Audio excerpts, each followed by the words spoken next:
kasih. Tentunya, tentunya hari ini adalah hari yang sangat istimewa ya, ibu-ibu dan rekan-rekan semua.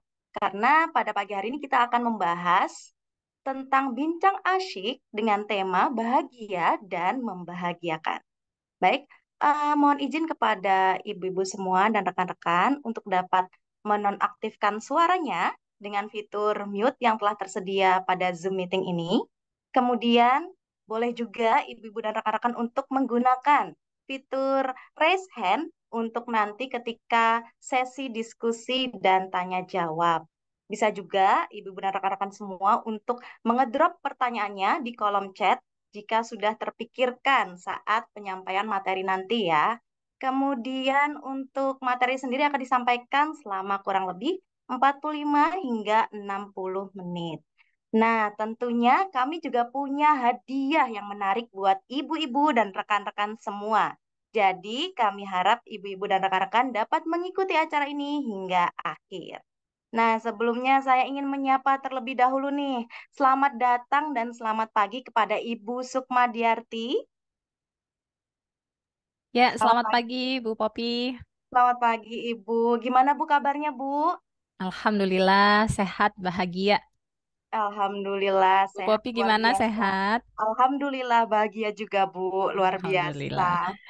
Ya, Baik, tentunya materi kita sangat menarik nih Bu untuk dibahas. Nah, sebelumnya izinkan saya untuk membukanya ya Ibu. Hmm, Baik, saya ingin membuka dengan sebuah pantun. Buah pepaya, buah delima, cakep, buah jambu, buah alpukat.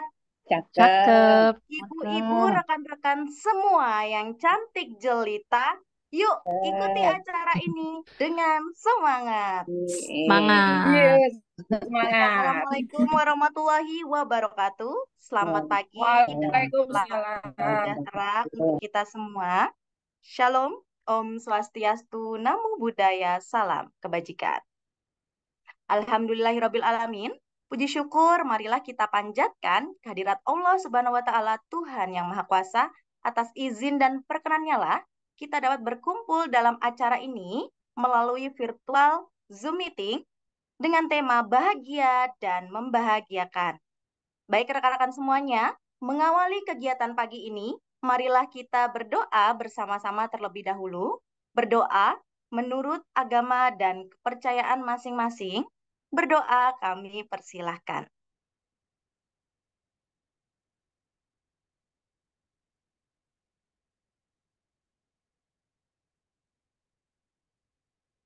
Baik, berdoa dapat dicukupkan. Terima kasih rekan-rekan semua. Semoga doa kita dijabah oleh Allah Subhanahu wa Ta'ala dan semoga acara kita hari ini berjalan dengan lancar dan penuh keberkahan. Baik, ibu-ibu, rekan-rekan semuanya, kita akan masuk pada acara inti kita pada pagi hari ini. Sebelumnya, izinkan saya untuk membacakan CV dari Ibu Sukmadiarti. Ibu Sukmadiarti, MPSI Psikolog. Beliau menempuh pendidikan S1 jurusan Psikologi di USU, kemudian S2 dengan jurusan Magister Profesi Psikolog di UGM. Untuk profesi sendiri, beliau adalah seorang psikolog, seorang penulis, seorang CEO Positive Consulting, kemudian founder dari Parenting School Indonesia, dan owner dari Sukma Batik Jogja. Wow, luar biasa ya Bapak dan Ibu. Kemudian untuk buku sendiri, beliau menerbitkan buku Happiness at Work, kemudian Self Love, kemudian Parenting School. Nah, untuk sertifikasi sendiri, sertifikasi yang telah didapatkan oleh Ibu Sukmadiarti itu diantaranya yaitu ada CPHCM, yaitu Certified Professional Human Capital Management, kemudian CODP atau Certified Organization Development Professional, kemudian License Trainer of Self Total Healing, atau Spiritual Emotional Freedom Technique U, kemudian CHT atau Certified of Hypnotherapist, kemudian ada CBHC, yaitu Certified Business Hijrah Coach. Nah, untuk ibu-ibu dan rekan-rekan semuanya yang ingin mengontak langsung beliau nantinya setelah sesi ini, boleh juga loh menghubungi di nomor WA 0813-6235-9651. Atau bisa juga follow Instagram di positif underscore consulting. Kemudian bisa juga ibu-ibu dan rekan-rekan semua untuk melihat di YouTube channelnya, yaitu Sukma Diarti Psikolog. Nah, ibu-ibu semuanya tentu sudah nggak sabar ya untuk menyaksikan dari Ibu Sukma Diarti itu sendiri. Langsung saja, tak perlu berlama-lama lagi, mari kita undang. Ini dia Ibu Sukma Diarti, MPSI Psikolog. Kepada Ibu kami persilahkan dengan hormat. Ya, terima kasih sekali Bu Popi atas pembukaannya. Bismillahirrahmanirrahim. Assalamualaikum warahmatullahi wabarakatuh. Selamat pagi, ibu-ibu semuanya. Selamat pagi, Ibu. Ya, senang sekali pada pagi yang berbahagia ini saya bisa membersamai teman-teman dari Puslitbang. Ya, terima kasih Bu Yuti, Bu Popi, dan ibu-ibu semua yang sudah hadir pada pagi yang berbahagia ini. Apa kabarnya ibu-ibu semuanya pagi ini? Bahagia. Alhamdulillah, luar Alhamdulillah, biasa. bahagia, luar biasa. Bahagia luar biasa ya Bu. Kita cek ya skala bahagianya ya. Boleh coba ditulis nanti di kolom komentar. Level bahagianya di pagi ini ya. Ada di level berapa ya? 1 sampai 10. Ibu-ibu ada di level berapa kebahagiaannya pagi ini? Boleh dong dituliskan ya. Kira-kira saya ada di level berapa ya pagi ini ya? Sesuai tema ya, bahagia membahagiakan. Kira-kira kita ada di level berapa? 8, Bu Natalina, Bu Popi 9 ya, terlihat ya Bu ya, semangat kebahagiaannya ya. Bu Sarah 8 ya. Alhamdulillah ya, ibu-ibu berada di level yang baik ya, di level yang tinggi 9, 8 ya. Dan tahukah ibu-ibu semuanya bahwa perasaan itu sifatnya menular, benar nggak? Ya, tadinya mungkin ada yang level bahagianya mungkin masih di 6. Ya, kemudian lihat teman-teman pada bahagia nih. Masa saya nggak bahagia sendiri ya? Ya, jadi ikutan menular kebahagiaannya. Ya, jadi karena prinsip dari emosi itu sifatnya menular, ibu-ibu sekalian. Ya, maka bersyukurlah kalau pagi ini, hari ini kita dikaruniai hati ataupun perasaan yang bahagia. Ya, saya izin share screen ya, Bu Popi. Apakah saya sudah diizinkan? Oh ya sudah.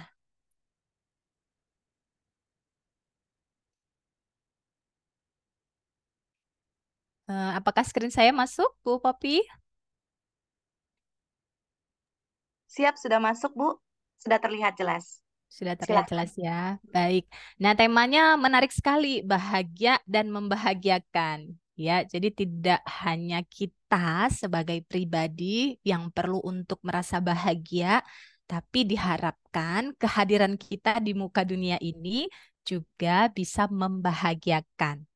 Ya, ini menarik sekali dan mudah-mudahan ini bisa menjadi visi misi kehidupan kita ya, menjadi pribadi yang bahagia dan juga kehadirannya bisa membahagiakan orang-orang yang ada di sekitar kita, termasuk nantinya dalam bekerja maupun dalam berinteraksi sosial di tempat kerja. Saya awali dengan sebuah kutipan dari seorang tokoh yang bernama Aristoteles. Ya, beliau ini tokoh filsafat ternama ya, yang mungkin sudah sangat familiar di telinga kita nama Aristoteles ini. Dalam sebuah tulisannya, beliau menyampaikan bahwa kebahagiaan bukanlah berarti kita terbebas dari penderitaan. Ya, kita bahas satu persatu gitu ya. Kebahagiaan bukan berarti kita terbebas dari penderitaan. Maknanya adalah bahwa orang bahagia itu bukan berarti nggak punya masalah. Ya, karena nggak mungkin ya dalam kehidupan ini nggak punya masalah itu nggak mungkin banget gitu. Pasti ada aja masalah yang kita temui dalam kehidupan ini, apakah itu di kantor, dalam keluarga, maupun dalam diri kita sendiri. Nah, jadi orang yang bahagia bukan berarti dia tidak punya masalah, bukan berarti dia terbebas dari penderitaan. Kemudian bukan pula berarti dia mencapai semua keinginannya.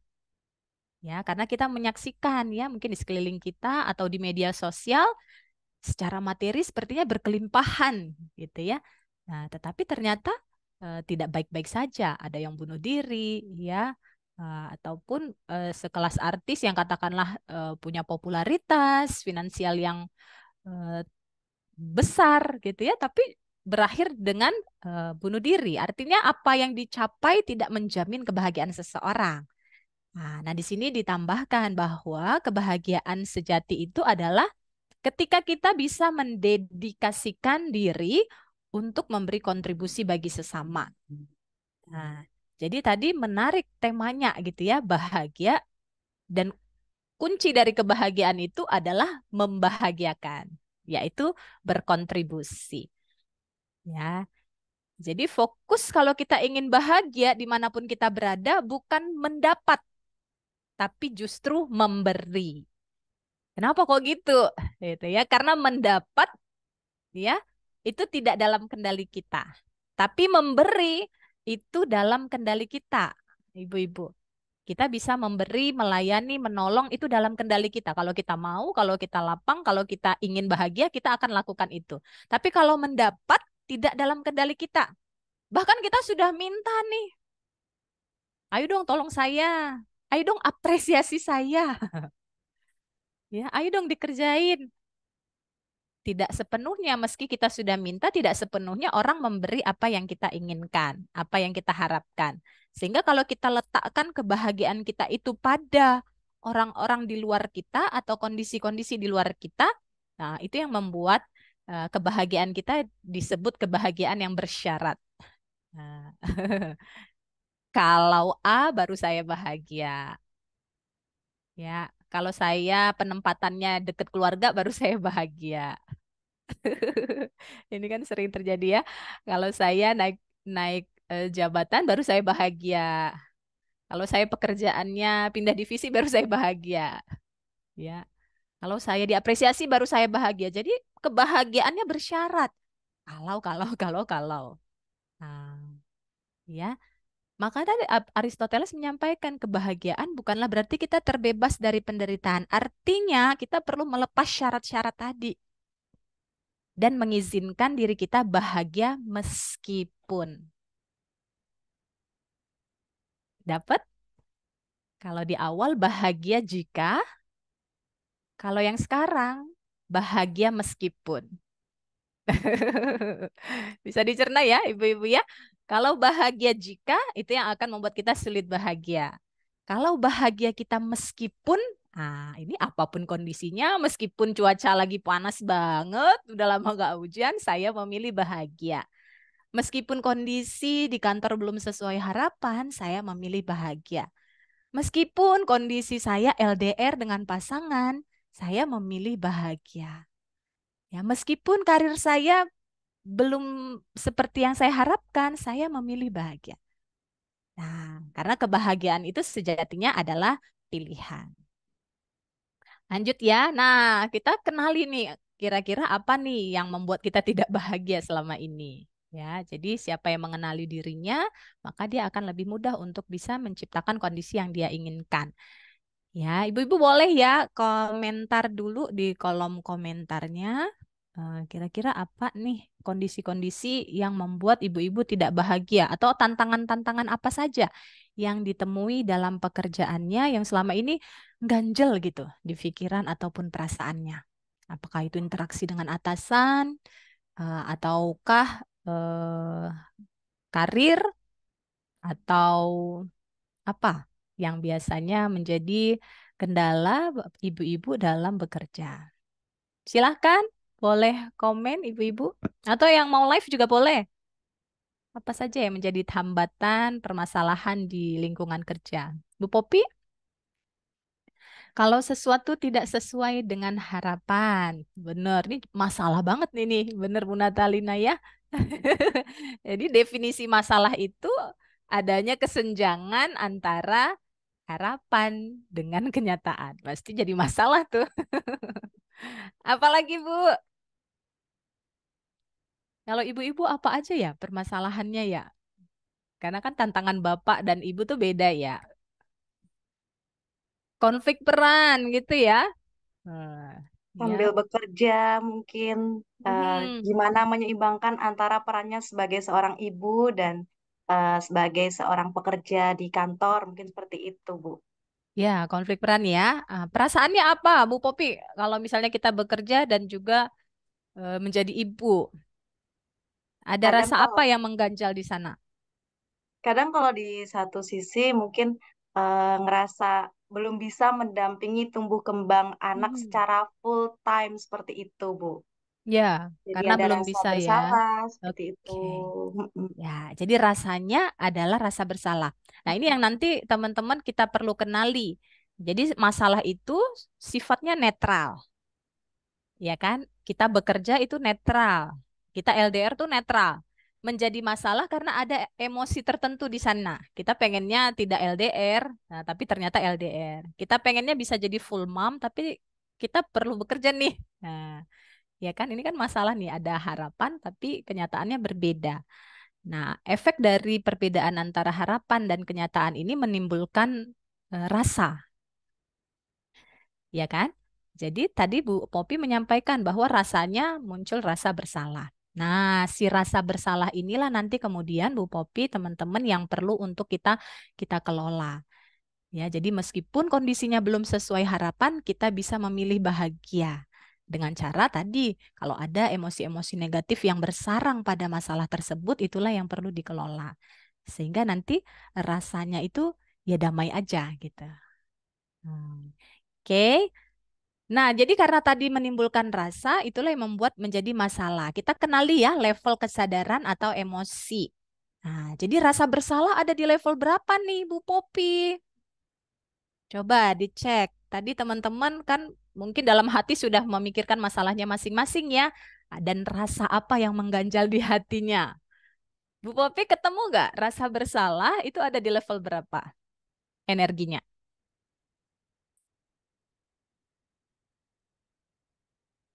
Emosinya salah, rasa bersalah. Nah, berarti yang force itu ya harusnya ya, Bu ya. Ya, dua dari bawah ya. Ketemu ya? Oh ya, heeh. Nah, jadi Bersalah. merasa bersalah, energi yang dihasilkan adalah 30 saja. Ya, rendah? Rendah banget. Hmm. Rendah banget, ya kan? Nah, perasaan bersalah menimbulkan apa? Membuat kita jadi menyalahkan, ya, dan membuat kita bisa melakukan tindakan yang nggak oke, ya kan? Nah, maka rasa bersalah ini levelnya rendah banget.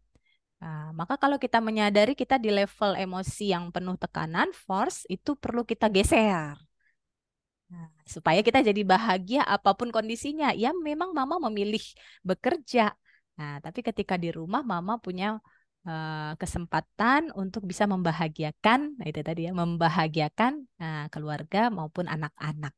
Jadi pada saat mama punya kesempatan di rumah, nah itu dimaksimalkan dengan rasa bahagia, bukan dengan rasa bersalah. Nah, karena kebanyakan kan kalau orang yang merasa bersalah dikasih aja apapun yang diminta anak sebagai mengganti rasa bersalahnya nih.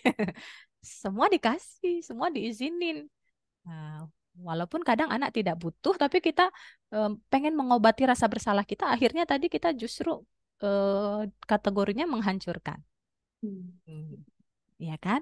Nah, maka rasa bersalah ini perlu digeser naik level ke atas. Ke atas itu apa? Di antaranya adalah penerimaan, memaafkan diri sendiri bahwa ya memang mama kondisinya bekerja, it's okay, mama juga bekerja untuk diri mama, ya kan? Untuk bisa apa? Punya pendapatan yang membuat anak-anak nanti bisa sekolah dimanapun dia mau gitu ya. Nah, maka level energi ini yang kita geser ke atas ya. Karena kalau levelnya masih di bawah, di force, ini energinya rendah. Termasuk kalau kita bekerja dengan rasa bersalah, pikiran kita sih, eh, tubuh kita sih di kantor nih. Tapi pikiran kita di rumah. Akhirnya nggak dapet dua-dua, ya kan? Nah, pikiran kita merasa bersalah nih. Jadi kerjanya dalam kondisi merasa bersalah, kepikiran anak-anak. Nah, sementara juga tubuhnya di kantor. Jadi lebih bagus untuk kita menikmati momen. Kalau kita ya di sini gitu, hadir penuh. Hadir penuh dan bahagia dalam peran yang kita jalani. Kalau kita lagi di kantor ya maksimalkan itu, bahagialah di kantor. Begitupun kalau udah sampai rumah ya bahagialah saat membersamai anak-anak. Karena ketika kita melakukan segala sesuatu dalam kondisi emosi yang bahagia, ini hasilnya powerful. Pikiran kita jadi kreatif, tindakan kita jadi produktif. Diterima Bu Popi? Iya, Bu, siap. Oke, ya. Nah, teman-teman sekalian, dikutip dari buku Jack Canfield yang berjudul The Success Principle, ya, di halaman pertama buku tersebut disampaikan oleh beliau, kita bertanggung jawab 100% atas hasil yang kita peroleh dalam hidup ini. Ya, termasuk saya waktu pertama sekali baca kutipan quote-nya ini ya, kayak apa ya, ketampar-tampar gitu. Ya, kenapa kok ketampar-tampar?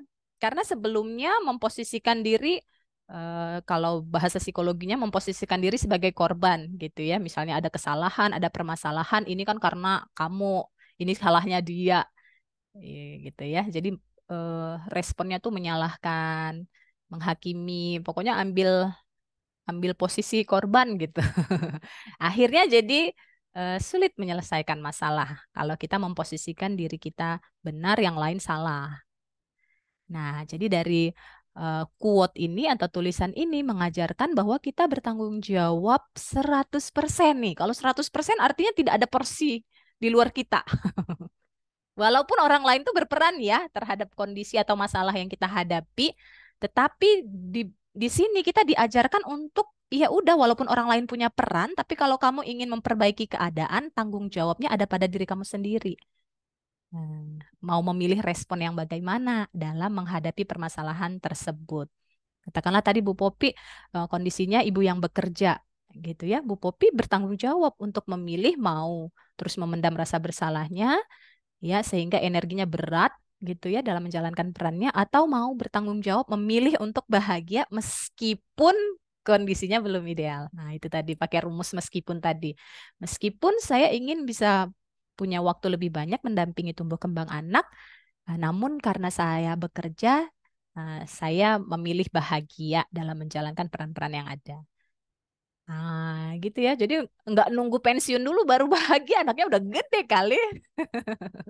Ya, jadi saat ini pun kita bisa bertanggung jawab memaksimalkan apa yang ada. Jadi keputusannya kembali ke tanggung jawab kita. Ya.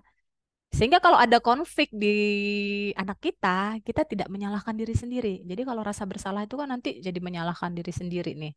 Oh ya, ini karena mama bekerja ya kamu jadi seperti ini. Nah, ini juga nggak oke. Ya.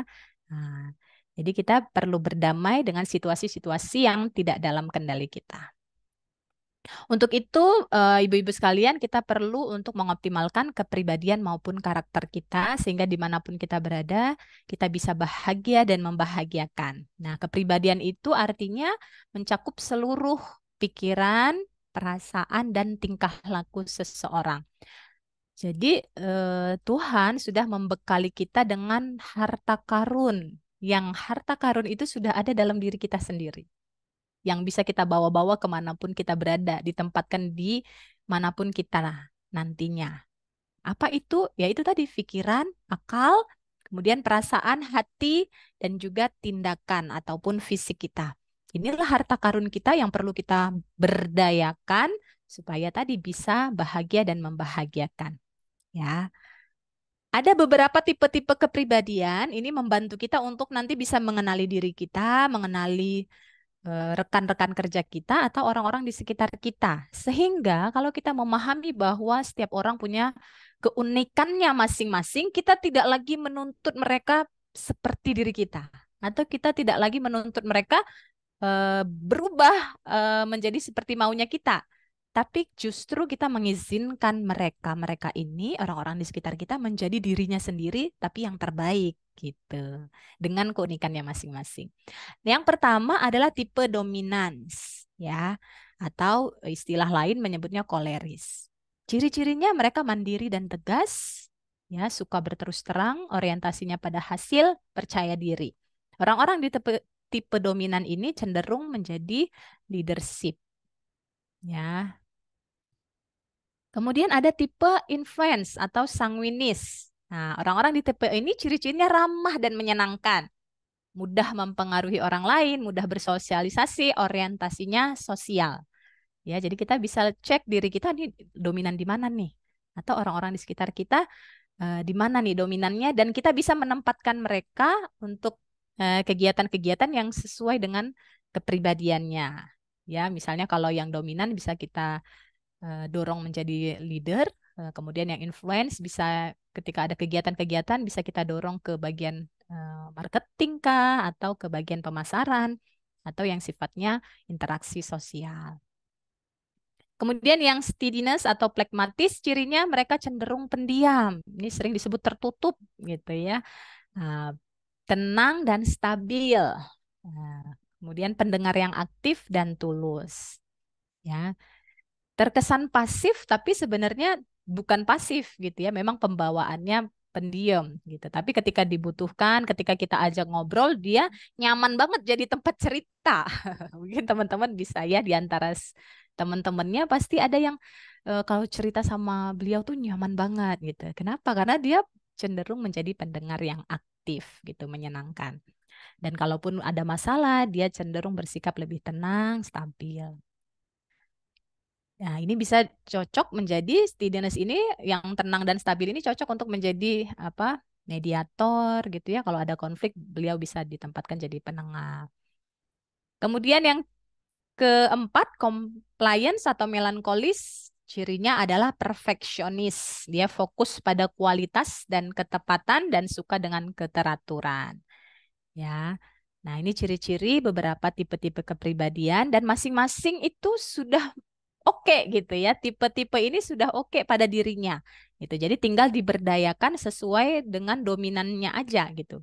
Nah, kita tempatkan mereka pada posisi ataupun kegiatan-kegiatan yang sesuai dengan ciri kepribadiannya sehingga mereka akan lebih menikmati ketika diberikan amanah ataupun tanggung jawab. Nah, bedanya dengan karakter apa? Bedanya dengan karakter adalah karakter ciri khas yang dimiliki oleh individu. Ciri khas tersebut mengakar pada kepribadian individu tersebut dan merupakan mesin yang mendorong dia dalam bertindak, bersikap, berujar, dan merespon sesuatu. Jadi karakter ini sudah berupa tindakan. Ya, kalau kepribadian tadi internal, kalau karakter nanti kelihatan dalam bentuk perilakunya.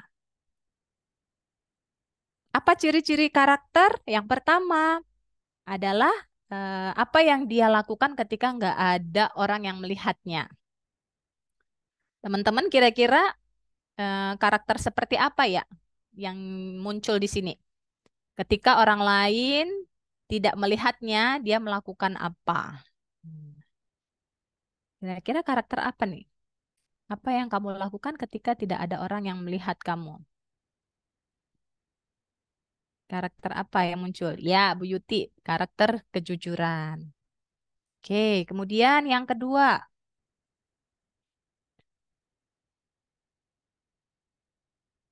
apa yang tetap kamu lakukan ketika tidak ada orang lain yang mengapresiasi kamu? Ini kira-kira karakter apa? Gak ada orang yang apresiasi, tapi kita tetap melakukan itu. Ketulusan, keikhlasan. Oke, terima kasih. Yang berikutnya, apa yang membuat kamu tetap bahagia walaupun gak ada orang yang support gitu? Tetap aja bahagia ngejalanin tanggung jawabnya, perannya, walaupun gak ada yang support. Kira-kira karakter apa nih? Tulus ya, hampir sama ya, keikhlasan, ketulusan. Oke, ya.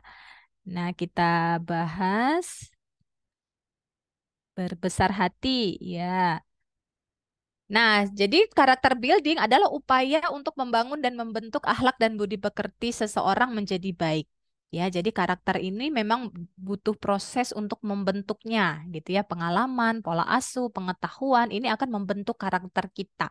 Ya, jadi supaya karakter kita ini benar-benar kuat, gitu, maka harus dibangun, gitu ya. Karakter buildingnya terus diupayakan sehingga dia bisa menjadi pribadi yang benar-benar berkarakter kuat. Apa manfaatnya bila kita memiliki karakter yang oke? Yang pertama, kita jadi lebih mudah meraih tujuan. Ya, orang yang berkarakter dengan orang yang tidak berkarakter atau karakternya kurang kuat, nah beda hasilnya. Yang satu lebih mudah meraih tujuan, ya, yang satu mungkin lebih lambat. Yang berikutnya dia lebih mudah untuk bekerja sama dengan orang lain. Ya, dalam bekerja kita pastinya tidak bisa bekerja sendiri, pasti membutuhkan kerjasama. Nah, jadi pribadi yang berkarakter akan lebih mudah bekerja sama dengan orang lain yang ada di sekitarnya. Kemudian pribadi yang berkarakter memiliki harisma atau daya tarik positif. Ya, dia ada aja belum ngomong gitu ya. Kita udah segen aja atau kita udah seneng aja. Nah, jadi ada keunikan yang memiliki harisma atau daya tarik positif yang membuat orang-orang di sekitar tuh seneng aja deket-deket dengan beliau. Kemudian pribadi yang karakter akan dipercaya oleh orang lain sehingga kalau ada amanah, tanggung jawab ataupun karir, beliau menjadi prioritas. Bagaimana rumus dari kesuksesan pribadi yang berkarakter ini?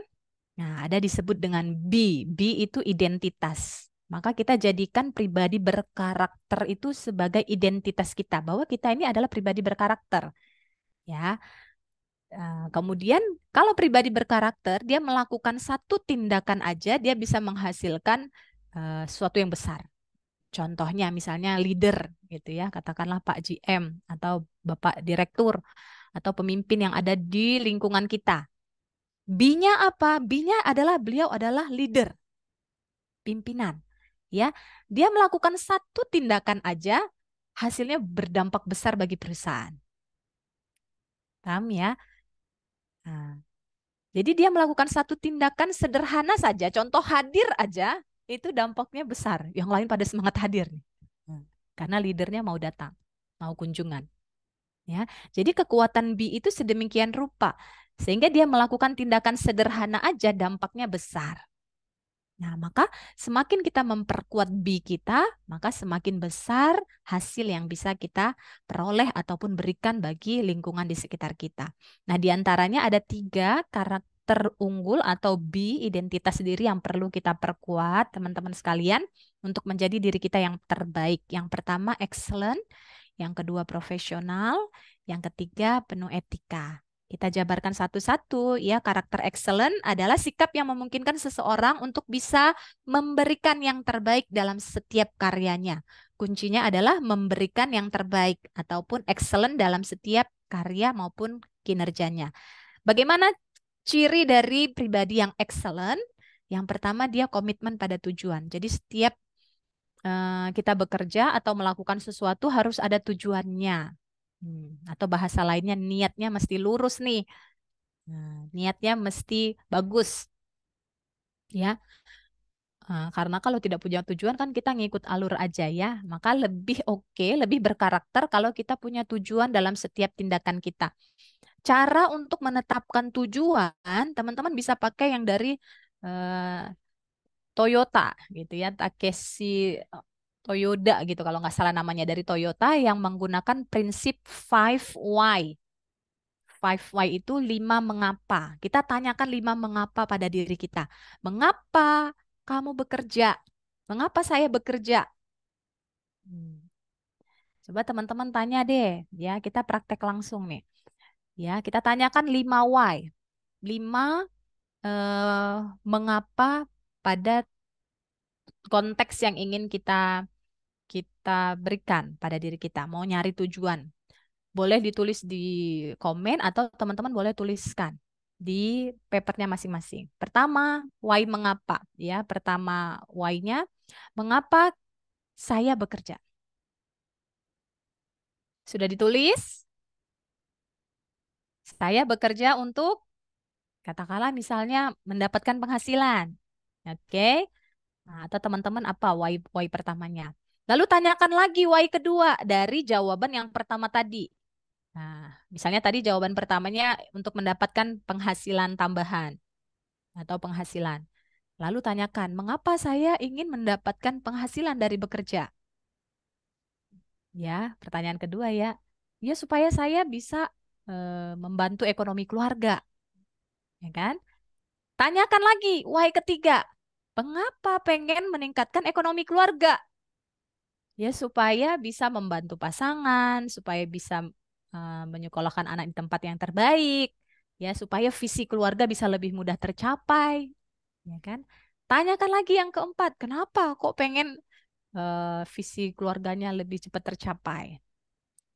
Ya, misalnya supaya saya bahagia dan bisa membahagiakan keluarga, diri sendiri, orang tua, gitu ya.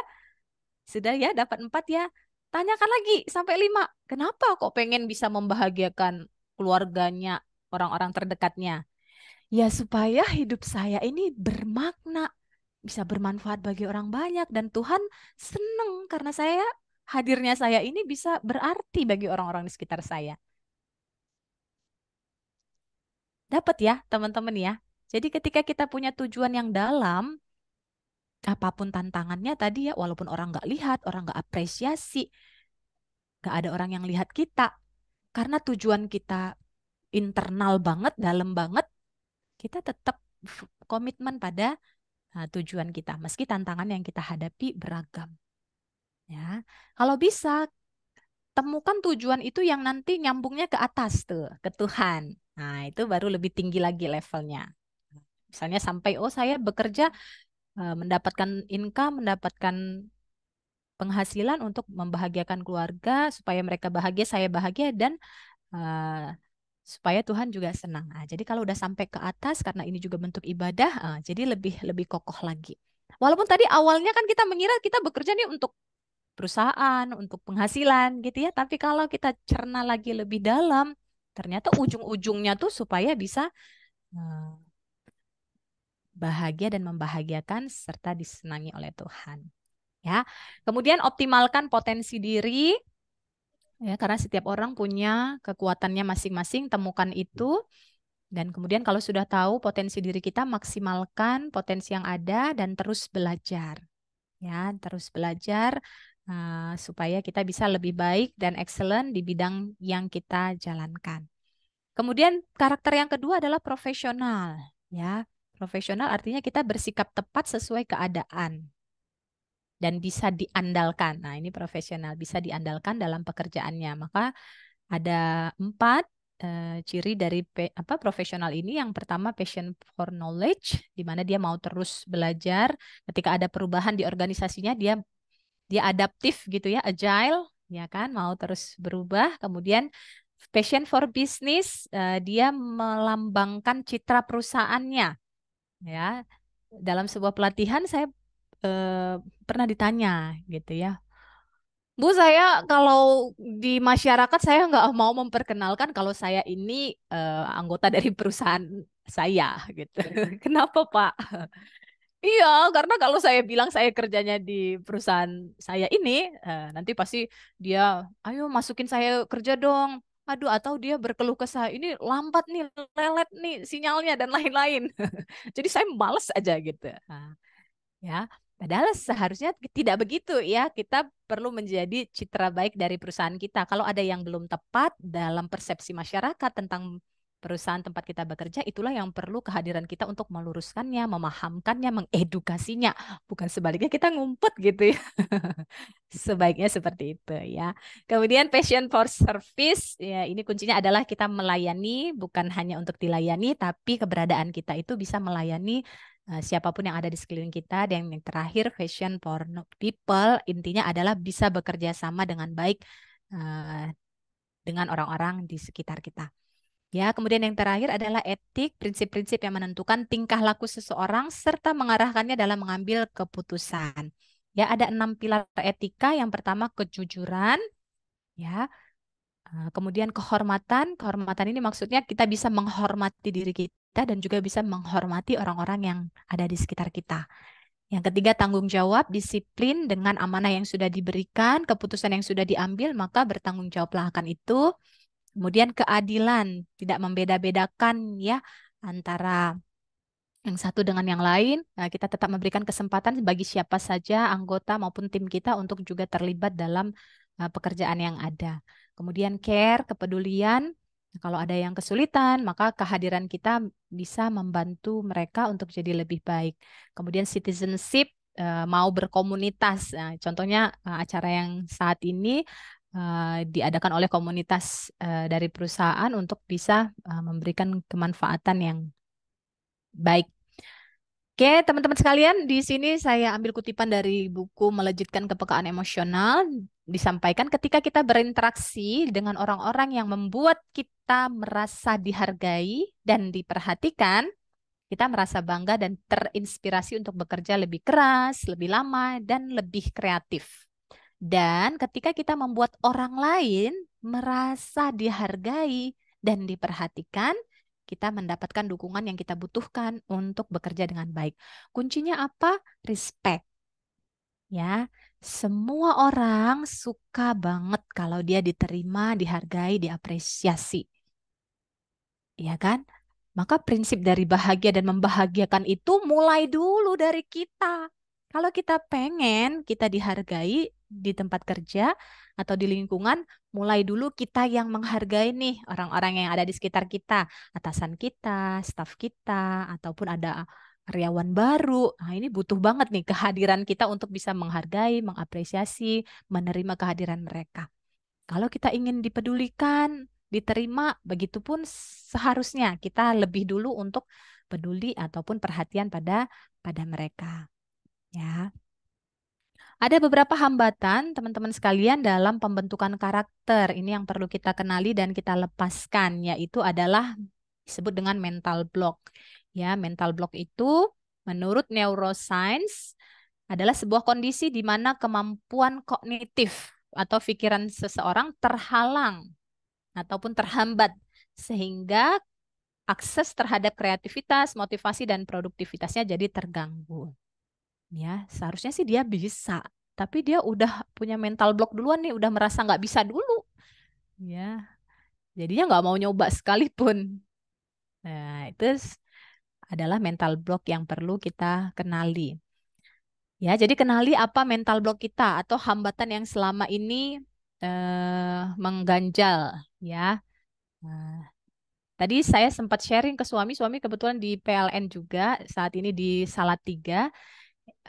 Ya, kira-kira apa nih problem yang sering dihadapi kalau untuk ibu-ibu yang bekerja? Oh, diantaranya tentang karir, katanya begitu ya. Tentang karir, misalnya mau dinaikin jabatannya, tapi pada nggak mau, nggak mau, nggak mau. Ya mungkin konfliknya sama seperti yang dia Bu Popi tadi ya. Kalau misalnya naik, bakalan pindah jauh nih, jauh dari keluarga, sehingga udah di sini aja. Jadi kembali ke bagaimana respon kita gitu ya. Jadi setiap ibu juga boleh loh berkarir ataupun menjadi dirinya yang terbaik gitu kan. Kembali ke responnya tadi, bagaimana menyikapi segala sesuatunya. Misalnya tadi dalam hal karir, ibu-ibu merasa bersalah tadi ya, atau merasa khawatir. Aduh, takut nih nanti kalau diambil karirnya saya jadi pikirannya penuh banget mikirin kerjaan terus sementara saya harus mikirin rumah, mikirin suami gitu ya. Nah, ada ketakutan-ketakutan tersebut. Nah, ini yang perlu ibu-ibu kenali ya. Contohnya tadi problemnya adalah tentang kenaikan karir gitu ya. Kenaikan karir. Ada mental block apa nih dalam pikiran ibu-ibu atau teman-teman terkait dengan kenaikan karir? Oh, saya takut. Kenali rasanya. Wah, ada apa? Ada promosi jabatan nih. Nah, kira-kira ada muncul perasaan apa atau blocking apa di pikiran maupun perasaan ibu-ibu? Oh, saya takut tidak bisa menjalankan peran misalnya. Oh, saya eh, kesel nih, kok saya digeser malahan ya gitu ya. Atau saya merasa bersalah dengan karir yang dijalani. Nah, coba dikenali apa hambatan yang muncul dalam pikiran maupun perasaannya.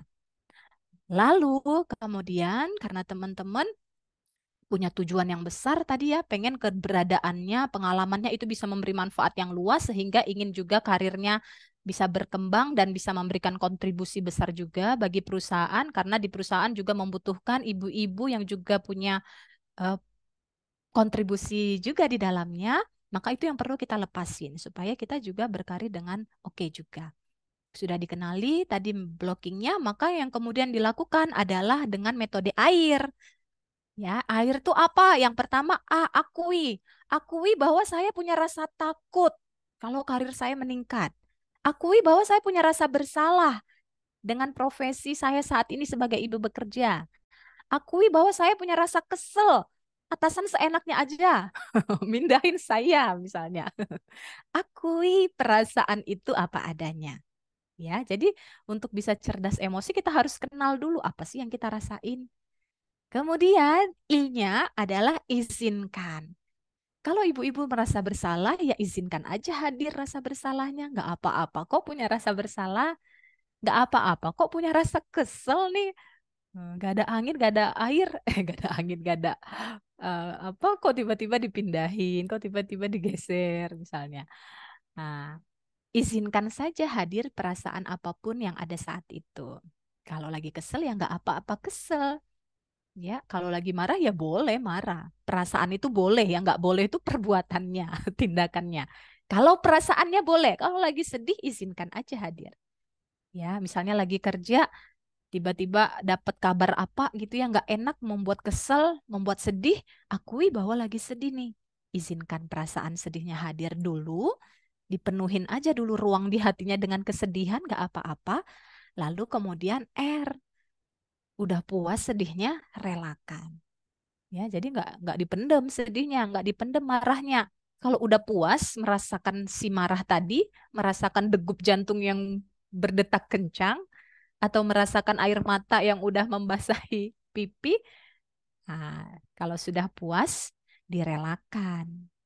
Ya, jadi sebenarnya mengizinkan perasaan itu hadir itu udah merupakan terapi ya, ibu-ibu ya. Karena seringkali yang membuat orang depresi ataupun mengalami gangguan kesehatan mental karena dia gagal di poin tengah ini, poin tengah dan terakhir.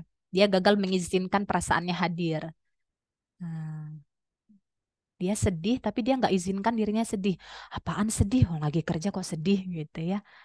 Lain nggak boleh kesel Nah, saya harus tetap profesional gitu ya. Padahal mah perasaan boleh. Ya nggak boleh tindakan kita. Kalau kita kesel kita banting meja, kita teriak, ataupun kita ambil keputusan yang tergesa-gesa itu ya nggak boleh. Tapi si perasaan boleh. Makanya diakui bahwa lagi kesel. Iya saya memang kesel. Tadi ditegur di depan teman-teman. Iya saya sedih karena saya dipindah tugaskan. Iya, saya takut karena jauh dari keluarga. Oh, gini ya rasanya takut. Izinkan hadir perasaan itu. Lalu kalau sudah puas, direlakan. Cara merelakannya bisa menggunakan Sedona Method. Ya, bagaimana itu Sedona Method adalah dengan menanyakan 3 pertanyaan pada diri kita. Ketika sudah diizinkan perasaannya hadir, lalu tanyakan 3 pertanyaan ini. Bolehkah perasaan kesel ini dilepas? Ya, jadi ketika kita bertanya pada diri kita sendiri, itu akan membangun kesadaran kita untuk melepasnya. Boleh nggak perasaan ini dilepas? Kan kita mau kerja nih, tapi kok masih sedih, gimana bisa kerja optimal? Pasti kan terganggu pikirannya, konsentrasinya. Boleh nggak perasaan sedihnya dilepas? Boleh, boleh. Mau melepas sedihnya? Tanya lagi ke dalam dirinya, mau. Kapan mau dilepas? Ya sekarang, biar bisa kerja dengan oke. Mau ketemu klien nih, mau ketemu tim nih, mau ketemu customer. Masa iya sambil nangis? Nah, mau nggak dilepas? Kapan? Ya sekarang. Jadi proses bertanya yang berulang ini akan membuat perasaan itu menjadi luntur sendiri. Nah, begitupun kalau kita menghadapi teman kita yang lagi nggak oke ya, karena kehadiran kita tadi harus bisa membahagiakan. Jadi kalau kita melihat ada teman kita yang dia kok perilakunya nggak kayak biasanya, biasanya ceria, ini kok diem, biasanya ikut aktif kegiatan-kegiatan sosial, ini kok belakangan ini enggak memilih sendiri, menarik diri secara sosial, maka kita bisa hadir untuk membantu teman-teman kita merilis emosinya. Kita bisa tanya, kamu lagi sedih ya? Kamu lagi kesel ya? Kamu marah ya? Nah, boleh nggak perasaan kamu dilepas? Mau melepas perasaannya? Kapan? Nah, sambil kita berikan sentuhan yang hangat untuk eh, meredakan emosi yang dirasakan oleh teman kita. Ya, praktek ini juga bisa bermanfaat untuk interaksi kita dengan keluarga, dengan anak juga bisa dipraktekkan. Ya, misalnya tadi Bu Popi ketika pulang kangen anaknya atau anaknya apa di rumah menunjukkan perilaku yang nggak oke, kita bisa tanya, kamu kesel ya, mama pulangnya telat, ada meeting sampai malam. Iya kesel, boleh nggak keselnya dilepas, nak? Boleh, boleh, boleh. Mau melepasnya? Iya mau. Kapan mau dilepas? Sekarang boleh nggak kita lepasin? Iya. Nah, boleh lanjut dengan memeluk anaknya, menjelaskan kondisinya. Tapi setelah dilepasin dulu emosinya sehingga proses komunikasinya jadi lebih hangat. Sebagai penutup, ada kutipan dari D. Lestari, hidup itu bersinar ketika kita punya impact pada kehidupan orang lain. Jadilah pribadi yang berkarakter, bahagia, dan membahagiakan. Terima kasih Ibu-Ibu semua atas perhatiannya. Wassalamualaikum warahmatullahi wabarakatuh. Saya kembalikan lagi pada Bu Popi. Waalaikumsalam warahmatullahi wabarakatuh. Terima kasih Bu Sukma Diarti atas penyampaian dan penjabarannya yang luar biasa, Bu. Sangat kena sekali ya Bu ya bagi kami para pekerja, para ibu-ibu ini gitu. Maksudnya relate seperti itu terhadap apa yang Ibu sampaikan tadi. Nah, mungkin di sini rekan-rekan di sini juga ada yang ingin langsung bertanya. Boleh silahkan. Mungkin atau mau sharing, diskusi. Boleh ya Bu Sukma ya? Boleh, boleh. Dengan senang hati. Silahkan Ibu-Ibu. Baik, silakan rekan-rekan, ibu-ibu semuanya. Boleh untuk menggunakan fitur raise hand-nya.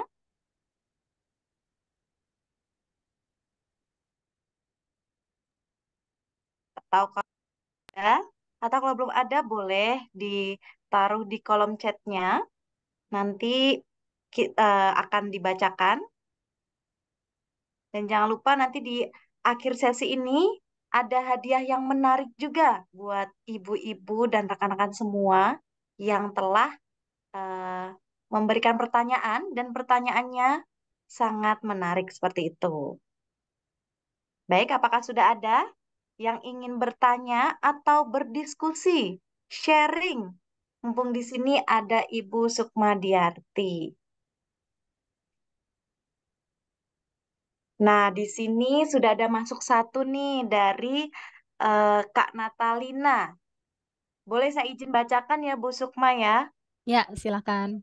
Eh, Bu Sukma, kalau tadi berhubungan dengan anak, kalau dengan perasaan bagaimana ya Bu? Boleh Ya, mungkin langsung dijawab Bu. ya, terima kasih Bu Natalina untuk pertanyaannya. Bagaimana kalau berhubungan dengan anak ya? Pastinya kita dalam pernikahan juga punya konflik-konfliknya sendiri gitu ya. Ada yang merasa kurang perhatian ya. Istrinya bekerja, mungkin ada tuntutan-tuntutan tersendiri, kurang waktu atau merasa kurang dilayani atau ada ketidaksesuaian tadi ya Bu Natalina antara harapan dengan kenyataan. Pertama kita kenali emosinya. Jadi rumus emosi tadi kenali dulu emosi yang kita rasakan dalam berinteraksi dengan pasangan ada ganjalan apa di hati kita. Oh, misalnya kita merasa kesel nih ke pasangan kita karena tuntutannya atau karena sikapnya yang membuat kita nggak oke. Ya, oh iya selama ini saya masih punya ganjalan nih di hati saya terhadap pasangan saya yaitu rasa kesel. Nah, kemudian yang perlu kita lakukan adalah melepas si kesel tadi. Melepas si kesel tadi supaya apa? Perlu dilepas supaya emosi yang mengganjal ini tidak mengganggu interaksi kita dengan pasangan. Karena kalau di hati kita tuh masih banyak rasa kesel ke pasangan, pasti akan mempengaruhi pikiran kita terhadapnya maupun tindakan kita terhadapnya. Ya, yang menjadi permasalahan dalam rumah tangga, dalam parenting, kalau dalam keluarga khususnya adalah ketika mereka tidak merasa dicintai. Tadi ya, self respect tadi ya. anak ataupun pasangan akan tanda kutip bermasalah ataupun kita juga akan bermasalah ketika kita merasa tidak disayangi, tidak dicintai atau tidak diterima. Maka yang perlu kita lakukan, ibu-ibu, adalah membuat pasangan anak-anak merasa dicintai, termasuk diri kita, membuat pasangan anak-anak diri kita merasa dicintai. Kalau pernah dengar teori tentang Five Love Language dari Gary Chapman, jadi cara untuk membuat diri kita maupun orang-orang di sekitar kita merasa dicintai ada 5.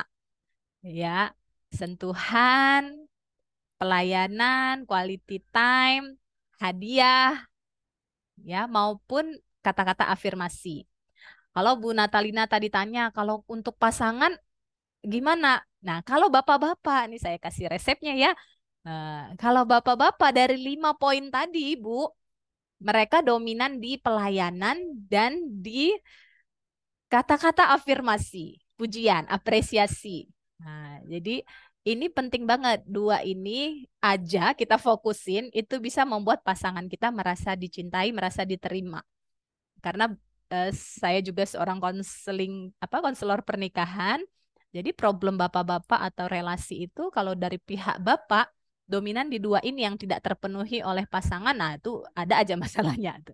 Nah, pelayanannya dirasa kurang ataupun kurangnya apresiasi dari istri, sehingga ada yang apresiasi dari luar tuh lebih mudah tergoda. Karena dari rumah jarang diapresiasi istrinya. Salah aja gitu ya. Nah, ini perlu dibudayakan. Termasuk ke anak-anak juga bisa dipraktekkan. Terima kasih Ayah, terima kasih Nak. Ih, Ayah ganteng banget hari ini. Jadi pujian-pujian seperti itu berharga banget gitu. Makasih transferannya ya, tambah murah rezeki, sukses selalu, dimudahkan karirnya gitu ya. Walaupun udah menjadi rutinitas ya Bu ya, tetapi bapak-bapak tuh gitu banget gitu loh, berharga banget ketika mendapatkan apresiasi dari istrinya. Nah, gitu. Kelihatan sederhana, tapi itu berdampak. Bahkan di lingkungan kerja, ya pernah juga dalam seminar, ya komplainan para pekerja, gak ada apresiasi itu tadi. Udah lembur, udah kerja berat, tapi gak ada apresiasi, tetap aja yang dicari salahnya. Nah, ini juga perlu kita bangun budaya apresiasi ini di lingkungan kerja kita maupun nanti di keluarga. Sama pelayanan. Kunci dari pelayanan ke bapak-bapak itu adalah taat. Taat tuh dia minta apa ya, ya dulu aja, ya dilakukan dulu gitu. Nah, kuncinya adalah taat ya. Jadi iyain dulu, kemudian lakukan semampunya. Nah, insya Allah dia merasa dihargai karena dia minta apa kita oke. Nah, tapi menjadi luka banget ketika dia minta apa kita bantah atau kita lagi diskusi nih, kita merasa pendapatnya nggak oke. Kita bantah atau kita potong atau kita nggak nurut aja gitu ya, nggak oke, nggak setuju dengan pendapatnya, itu panas tuh situasinya. Nah, jadi disetujuin dulu gitu. Penerimaan tuh penting tuh. Oh iya bagus juga ya usul Bapak, usul eh, apa manggilnya apa-apa. Bagaimana kalau baru masuk nih negosiasinya, tapi di awal disetujui dulu. Ya, nah kalau ibu-ibu yang tiga sisanya yaitu sentuhan, nah ya, hadiah, nih ibu-ibu suka banget, sama quality time. Quality time tuh kunci dari quality time tuh mendengar. Ya, termasuk kalau ke anak, misalnya tadi kita kurang waktu nih karena bekerja, kita bisa lebihkan di 3 ini, di 5 tadi tuh. Di sentuhan, kita pulang ke rumah peluk, mau berangkat sekolah peluk, sambil ucapkan afirmasi, ibu sayang kamu, ibu doakan kamu lancar sekolahnya. Kemudian kalau pas di rumah bisa quality time. Sepekan sekali juga nggak apa-apa, Bu Popi, teman-teman nggak harus setiap hari quality time-nya. Berdua aja dengan, misalnya kita punya 3 anak, berdua khusus dengan tiap anak ini boleh gitu. Jadi kunci dari quality time adalah mendengar. Makanya ibu-ibu kan sering komplain kalau si bapak nggak dengerin. Ya, tahu-tahu udah tidur aja sampai rumah gitu ya.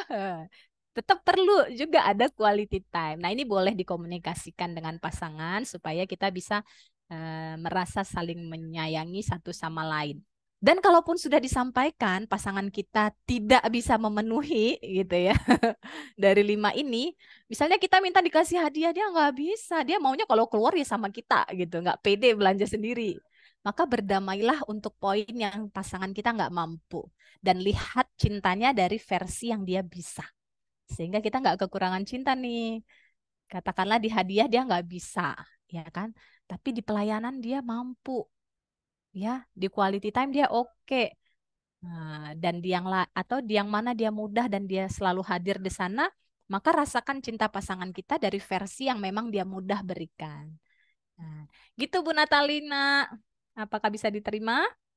Oke. Tapi kalau misalnya kita udah ini nih Bu, kita sudah Mm-mm. berusaha karena kita udah tahu ilmunya ya. Oh, saya Mm-mm. gini nih. Tapi tetap aja feedback dari orang luar itu tidak seperti yang kita harapkan.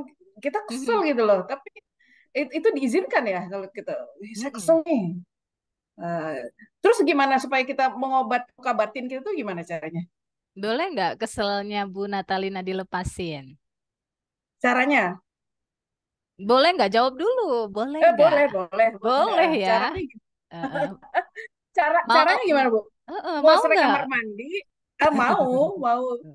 Gosrek kamar mandi, apa lempar barang atau gimana ya? Ya enggak dong. Output dari perilakunya enggak begitu kalau kita udah rilis emosinya, ya. Apa mau kita praktekkan sebentar teknik mengelola emosinya. Jadi kalau ada yang Oke. ganjel-ganjel, kita Heeh. lepasin nih. Gimana Ya, Bu boleh, Popi? Bu. Boleh. Boleh Bu, silakan Bu. Kami sangat antusias sekali nih Bu. Banyak yang Boleh tuh ganjel Bu. nih ya. Iya. Oke, sekarang boleh dituliskan dulu biar kita bisa bedakan sebelum terapi dengan sesudah terapi. Silakan ibu-ibu tuliskan di kolom chat perasaan yang mengganjel di hatinya apa. Katakanlah tadi Bu Natalina kesel. Keselnya di level berapa? 1 sampai 10. Ibu-ibu cek ada di skala berapa. 1 itu sudah netral, 10 sangat kesel. Oh, misalnya Bu Natalina berapa keselnya? Kalau ingat kejadian itu, ingat orangnya, ada di skala berapa? Oh, saya kesel level 9, nah, misalnya. Silakan ibu-ibu boleh dituliskan. Supaya nanti kita bisa evaluasi dan ibu-ibu bisa merasakan perubahannya. Levelnya 7, 8. Rasanya apa? Harus spesifik mengenali emosinya. Kan emosi banyak nih. Tadi di level kesadaran di PPT kan kita sudah lihat ya, ada malu, ada merasa bersalah, ada kesel, ada takut, ada marah. Kita nih emosinya apa yang mengganjal kita selama ini dalam hubungan kepada pasangan kah, kepada anak atau kepada rekan kerja mungkin. Bu Sukma boleh di-share lagi nggak itu level emosi tadi? Oh Jadi ya, mungkin ada yang baru Popi. bergabung. Sebentar. Nah, ini. Eh,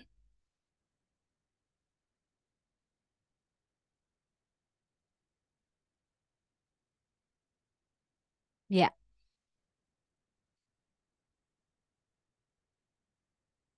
Ibu-ibu ada di level apa, di emosi apa. Jadi kalau kita bisa mengenali emosi kita jadi tahu kenapa kok perilaku saya nih begini gitu loh.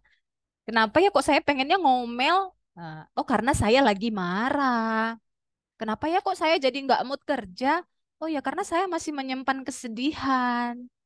Kenapa sih kalau saya kesenggol dikit jadi ngamuk?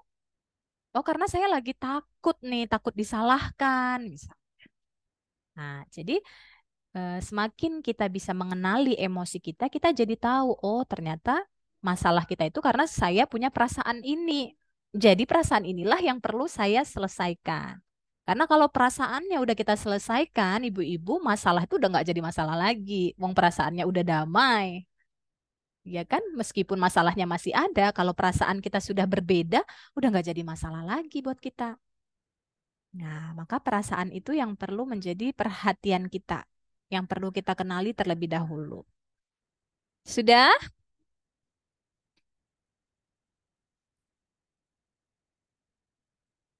Ya, pasang musik Kalau ya. kalau yang emosinya jelek berarti yang benci ke bawah ya? Yang di bawah. Kalau yang udah di atas mah udah oke. Yang perlu dilepas di terapi itu kalau ada ganjelan seperti tadi, rasa bersalah, rasa kesel.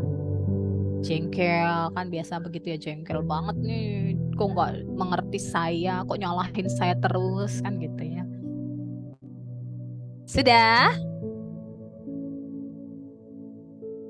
Kalau sudah, boleh ambil posisi yang rileks. Musik saya masuk ya? Suara saya masih jelas? Masuk, Bu. Oke, ambil posisi yang rileks, pejamkan mata. Tarik nafas yang dalam dari hidung. Hembuskan pelan-pelan lewat mulut.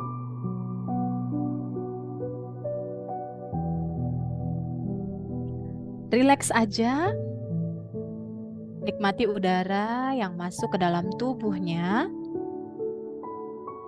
Alirkan kesejukannya ke seluruh bagian di tubuh ibu-ibu. Fokus pada dirinya, fokus pada perasaannya, fokus pada nafasnya. Tiap tarikan nafas membuat tubuhnya semakin rileks.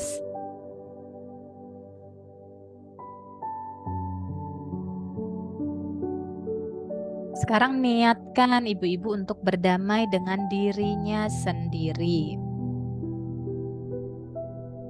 Izinkan hadir perasaan yang mengganjal di hatinya belakangan ini.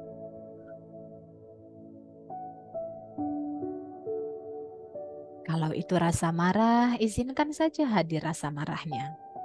Hadirkan momen-momen, kejadian, orang-orang yang membuat ibu-ibu merasa marah. Kalau itu rasa jengkel, kasih ruang untuk rasa jengkel itu hadir saat ini. Begitupun kalau itu rasa bersalah,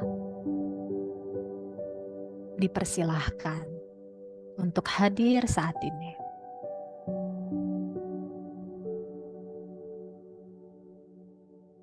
Munculkan saja apa pikiran, perasaan, apa adanya. Dengarkan lagi suara-suaranya, lihat lagi wajah-wajahnya, kenang lagi kejadiannya. Izinkan hadir perasaan itu apa adanya.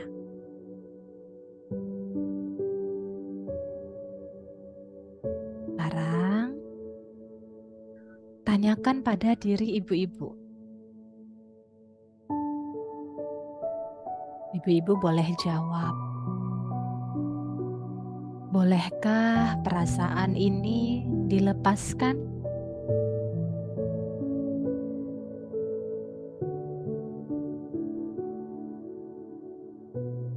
Maukah ibu-ibu melepas perasaan yang mengganjal di hatinya ini?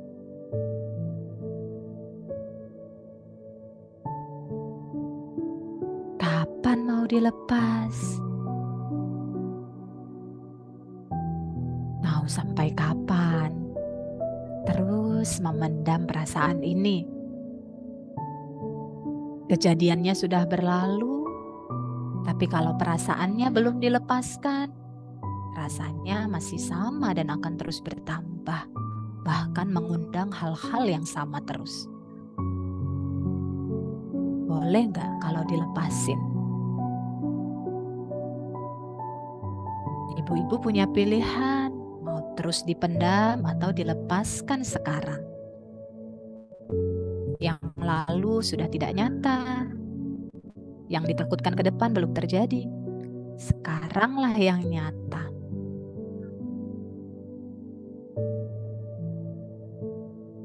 Ikuti saya, ya Allah, ya Tuhan. Saya terima perasaan ini. Saya ikhlas menerima rasa jengkel, rasa bersalah di hati ini.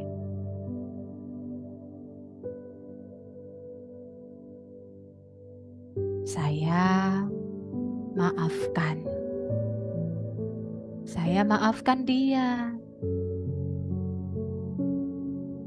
Saya juga memaafkan diri saya sendiri.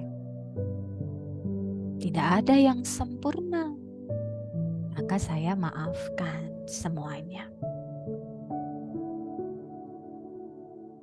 Saya pasrahkan padamu ya Tuhan, ketenangan hati saya, kedamaian jiwa saya, jalan keluar yang terbaik, sehingga saya bisa menjalankan peran-peran saya dengan sebaik-baiknya.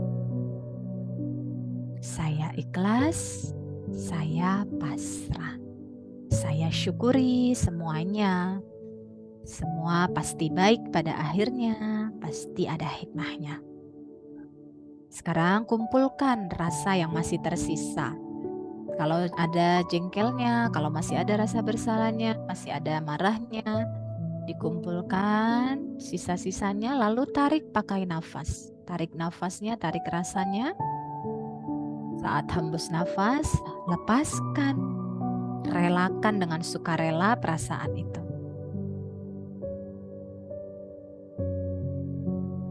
Tarik sekali lagi kalau masih ada yang tersisa.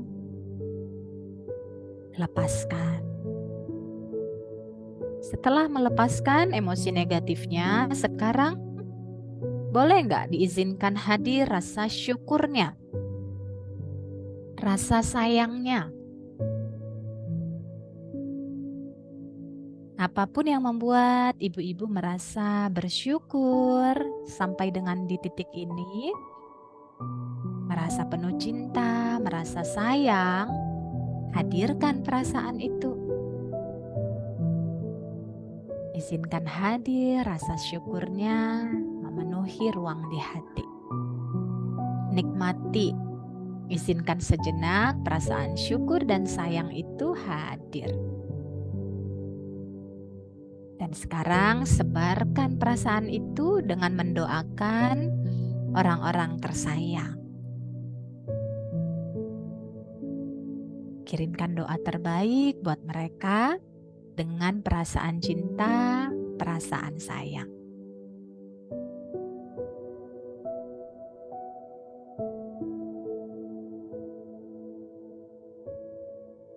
Kalau sudah, sekarang berikan pelukan untuk tubuhnya. Lingkarkan tangannya ke bahu, usap-usap bahunya.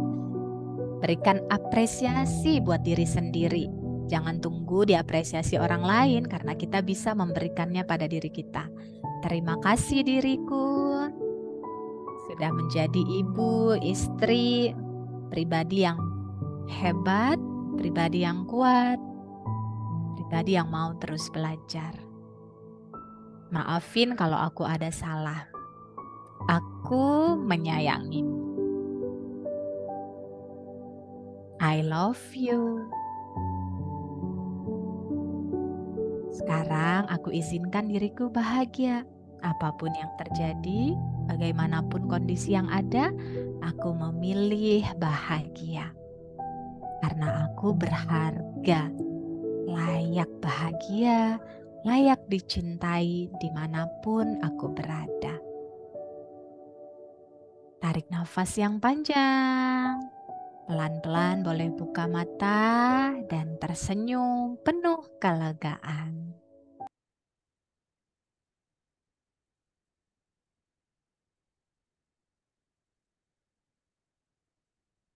Ya, kurang lebih seperti itu teman-teman, ibu-ibu, praktek untuk kita merilis ya emosi yang kita rasakan. Ya, dihadirkan dulu yang mau dirilis tuh yang mana. Kan kita punya banyak masalah nih, katakanlah ya, hal-hal yang membuat kita nggak oke, hal-hal yang tidak sesuai harapan. Pilih satu dulu nih, yang paling ganjel mungkin ya, atau yang paling ringan, atau mungkin yang paling berat. Pilih satu dulu. Lalu kita beri ruang untuk perasaannya hadir. Ya, setelah itu izinkan untuk bisa ikhlas, memaafkan, dan merelakan perasaan itu. Sampai kemudian hatinya jadi damai. Kita cek ya, tadi rasa bersalah Bu Popi di level 5. Sekarang jadi level berapa Bu? 1 netral, 10 sangat bersalah. Dari 5 Bu Popi bergeser, ada penurunan kah? Ada penurunan, Bu. Alhamdulillah. Alhamdulillah Sudah ya. dirilis perasaannya, iya. Ya, dari level 5 Bu Popi beranjak ke level berapa? Ke level 3 mungkin ya, Bu, 3 ya. ya. Tetap masih ada, Heeh. cuman sudah ya rilis seperti itu, Sudah rilis plong ya, gitu, Bu. sudah plong ya, Iya. Alhamdulillah. Ya, jadi ada penurunan ya. Nah, memang proses untuk detox emosi kan berproses ya, nggak langsung ujuk-ujuk gebrek gitu selesai. Maka kita yang paling tahu diri kita. Kalau tahu masih ada ganjelan, tadi katakanlah baru level 3, itu sudah baik banget gitu. Nah, tapi sadari bahwa masih ada nih, ada 3 lagi nih. Nah, Iya. kita bisa tanya lagi nanti, boleh nggak sisa yang 3 ini dilepasin sampai sepenuhnya. Nah, jadi keputusannya di diri kita. Ya, terima kasih Ibu Popi. Bu Natalina, Sama-sama, Bu. Ya, aduh, dari 7 jengkelnya gimana kabarnya sekarang? Si jengkel. sudah 5. Jadi kadang-kadang kalau saya jengkel itu selama ini saya suka bercerita saja dengan teman gitu. Oke. Saya kadang-kadang gini memastikan saya salah nggak bertindak seperti itu benar nggak Ibu ya? Curhat mah boleh, gitu. Oh, Atau kalau nggak punya hmm, teman curhat, katakanlah kita nggak semua bisa kita ceritakan kan, kita boleh tuliskan, hmm, Bu. Nah, jadi oh, tulis apa adanya perasaan kita, kondisinya, perasaan kita, ya, karena supaya keluar nih dari kepala. Jadi kita bisa hmm, lihat, oh masalahnya sekarang udah di kertas, bukan lagi di dalam diri saya. Nah, kalau sudah dituliskan, niatkan untuk itu ngelepas. Nah, bersama dengan saya menulis tulisan ini, saya buang, saya sobek, saya bakar, saya relakan. Nah, itu juga bisa menjadi proses rilis. Karena kalau oh, kita tidak mengeluarkan atau tidak melepas emosi kita tuh pasti bakalan kepikiran, susah tidur, ya kan? Mempengaruhi ke banyak hal. Nah, jadi kita yang paling tahu kondisi diri kita, kalau lagi nggak baik-baik aja ya dilepasin gitu. Ya, ada 4 tuh caranya yang selama ini orang-orang praktekkan dalam mengelola emosi, tapi 3 diantaranya keliru. Yang satu tadi yang kita ajarin, kita praktekin tadi. Yang pertama diekspresikan. Itu tadi yang misalnya Bu Natalina bilang, kalau lagi kesel apa saya banting aja ya? Nah, itu diekspresikan. Ya kitanya lega sih saat membanting itu atau berkata keras itu, tapi ada dampaknya kan ke relasinya atau ke orang yang menyaksikan gitu. Misalnya kita ibu nih, kita lempar barang depan anak kita, dia takut, dia bisa trauma juga, ya kan? Atau dia bisa meniru. Oh, ibu kalau lagi kesel lempar barang. Saya kalau lagi kesel digangguin adik, saya juga lempar. Iya kan? Anak kan peniru ulung. Nah, berarti cara mengekspresikan tidak tepat. Dan kalau udah diekspresikan juga tetap sama. Kemarin ada yang sharing juga, Bu saya kecewa nih, pernah dikecewain. Terus ada satu momen di mana saya bisa balas dendam. Saya balas Bu. Nggak tahu dia versi balasnya gimana. Tapi ketika ketemu lagi saya pengen balas lagi. Artinya ketika kita kan? balas pun belum selesai gitu loh. Karena Oke, oke. penyelesaiannya hanya ada dalam diri kita. Kita balas pun belum selesai gitu loh ya.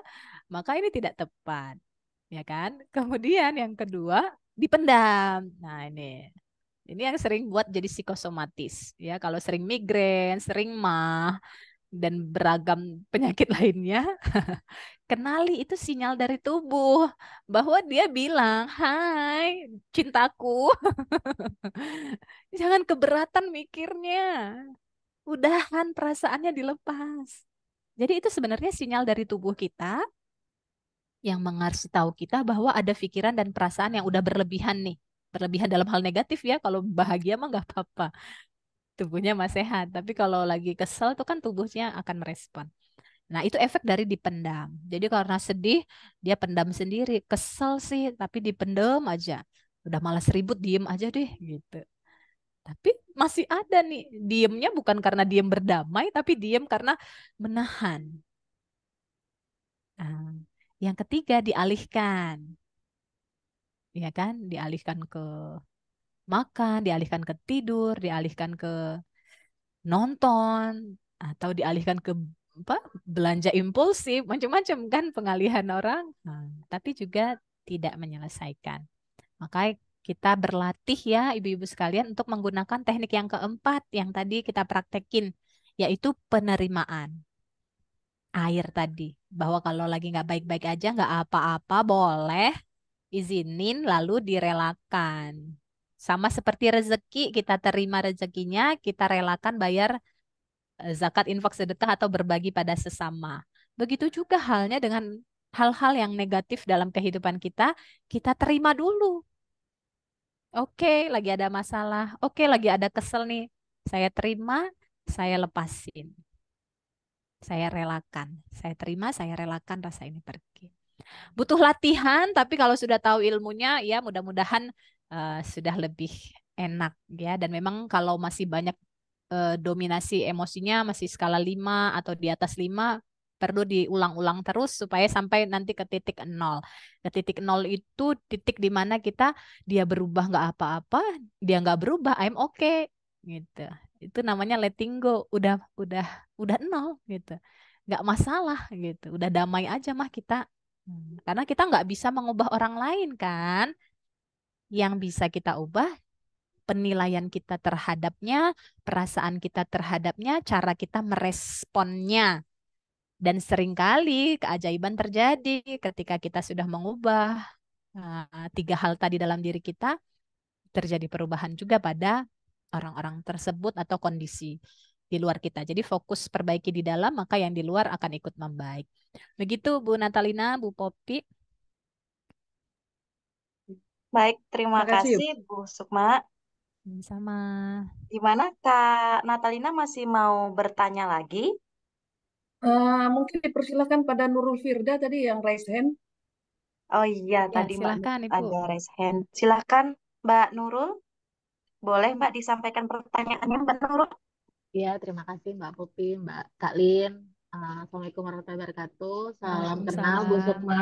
Salam Ya kenal Bu, Bu Nurul. ya saya mau tanya Bu, tadi kan eh, saya ada tertarik tuh masalah yang metode air tadi ya Bu ya.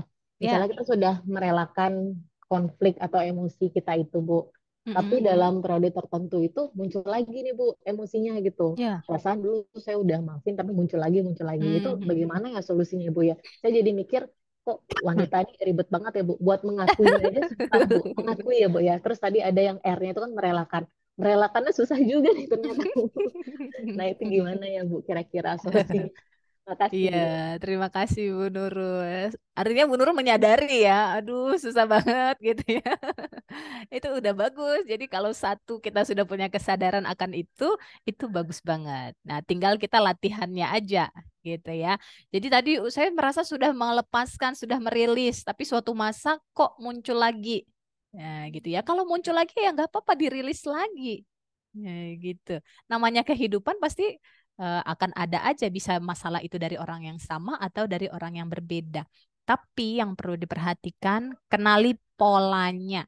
Kalau suatu masalah itu polanya berulang, ya, maka itu menjadi gambaran bahwa itu perlu diselesaikan.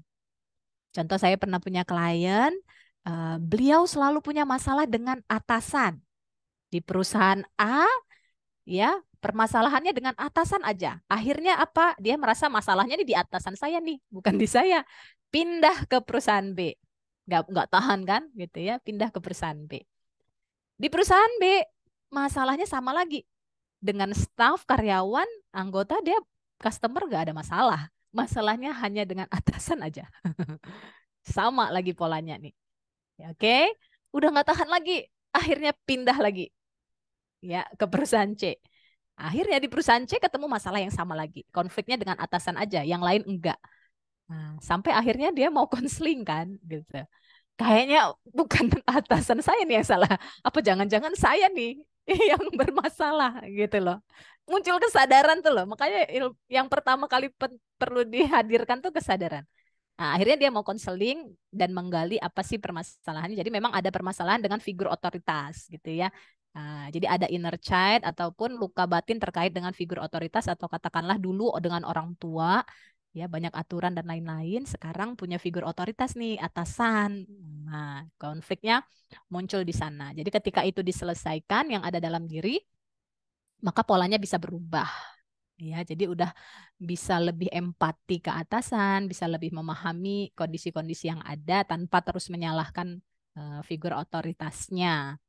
Ya, jadi itu perlu dipahami ya Bu Nurul, teman-teman sekalian, kita kenali kalau ada pola yang berulang, kita cek apakah ada pola-pola yang sama di masa sebelumnya, nah, ya, untuk bisa langsung ke akar masalahnya kita lepasin. Nah, jadi masalah-masalah yang muncul saat ini tuh sebenarnya hanya pemicu aja.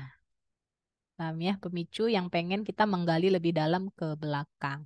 Tapi yang paling mudah kan kita menyelesaikan yang sekarang dulu kan gitu ya. Yang muncul sekarang apa itu kita rilis dulu.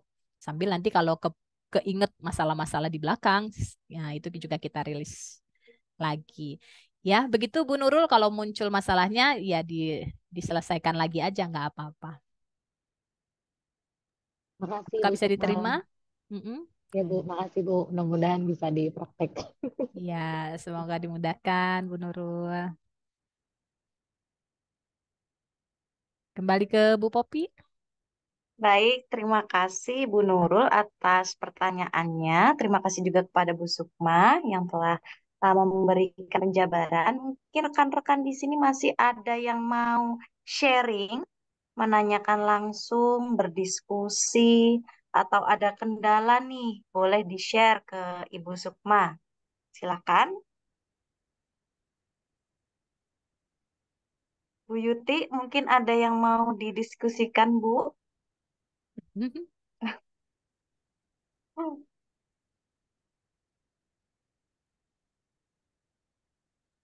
Bu. Ya, monggo Bu Yuti, silakan Bu. Silakan Bu Yuti. Aduh, saya ini apa ya? Mungkin sih lebih ke apa ya? Anak kali ya, anak. Boleh. Ketika anak-anak memiliki emosi gitu ya, emosi yang mungkin kadang nggak stabil gitu ya. Kita kadang suka agak bingung juga gitu ya. Kadang-kadang kok eh, murung atau tiba-tiba marah gitu ya, tanpa Mhm. menyampaikan gitu ya. Mungkin intinya sih bagaimana sih supaya Mhm. anak itu mau terbuka dengan kita untuk menyampaikan bahwa apa yang dirasakan gitu. Iya. Dengan gitu kan kita akan tepat ya untuk memberikan solusinya gitu. Mungkin itu Bu Sukma yang pengen saya Anaknya tanyakan. usia berapa Bu Yuti? Sekarang yang kecil itu SMP 14 tahun. Oh, SMP. Iya, udah Iya masuk betul. remaja ya. Iya betul. Makanya Tantangannya semakin lebih kesini semakin wow. semakin apa kayak sikap tertutupnya tuh lebih kelihatan Ya, gitu. Kayaknya privasinya tuh pengen lebih gitu. benar, benar, benar, benar banget. Udah privasian. Iya, Makasih Bu Sukma. terima kasih Bu Yuti. Iya, cara menghadapi remaja ataupun anak-anak ya, kita pengennya terbuka, dianya tertutup ya, jadi masalah. Kita pengennya terbuka, dianya tertutup, jadi masalah. Kenali perasaannya, Bu Yuti, perasaannya apa ketika anaknya dalam kondisi demikian? Rasanya apa, Bu Yuti? Khawatir, Eh, sedih, iya, atau iya. apa? Khawatir ada juga. Artinya kan eh, dia kan masih berarti dia katakanlah mencari solusinya gimana ya, jangan apa yang dia temukan nggak sesuai gitu misalnya solusi yang apa dia temukan gitu katakanlah Mm-mm. seperti itu. Toh kesel juga ya. Kok nggak ini gitu kalau kalau sini terbuka gitu kan jadi enak gitu ya diskusinya enak dan sebagainya gitu. Nah kadang-kadang ada hambatan seperti itu kan membuat kita jadi gemes gitu. Ya, ya, ya. Oke, ya. Jadi langkah pertama disadari emosinya. Oh iya, bahwa Bu Yuti kesal dengan sikapnya yang tidak terbuka, bahwa Bu Yuti khawatir karena keputusan-keputusan yang dia ambil kok kayaknya nggak sesuai. Nah, jadi kenali dulu emosinya, ya. Jadi kalau sudah kenal Bu Yuti, rilis emosinya, ya. Ubah dulu perasaan kesel kita menjadi ridho, ya. Apalagi ke anak nih. Kalau di hati kita masih dominan kesel, membuat nanti sikap kita kan juga nggak oke, ya kan? Jadi ubah dulu sampai ke titik ridho.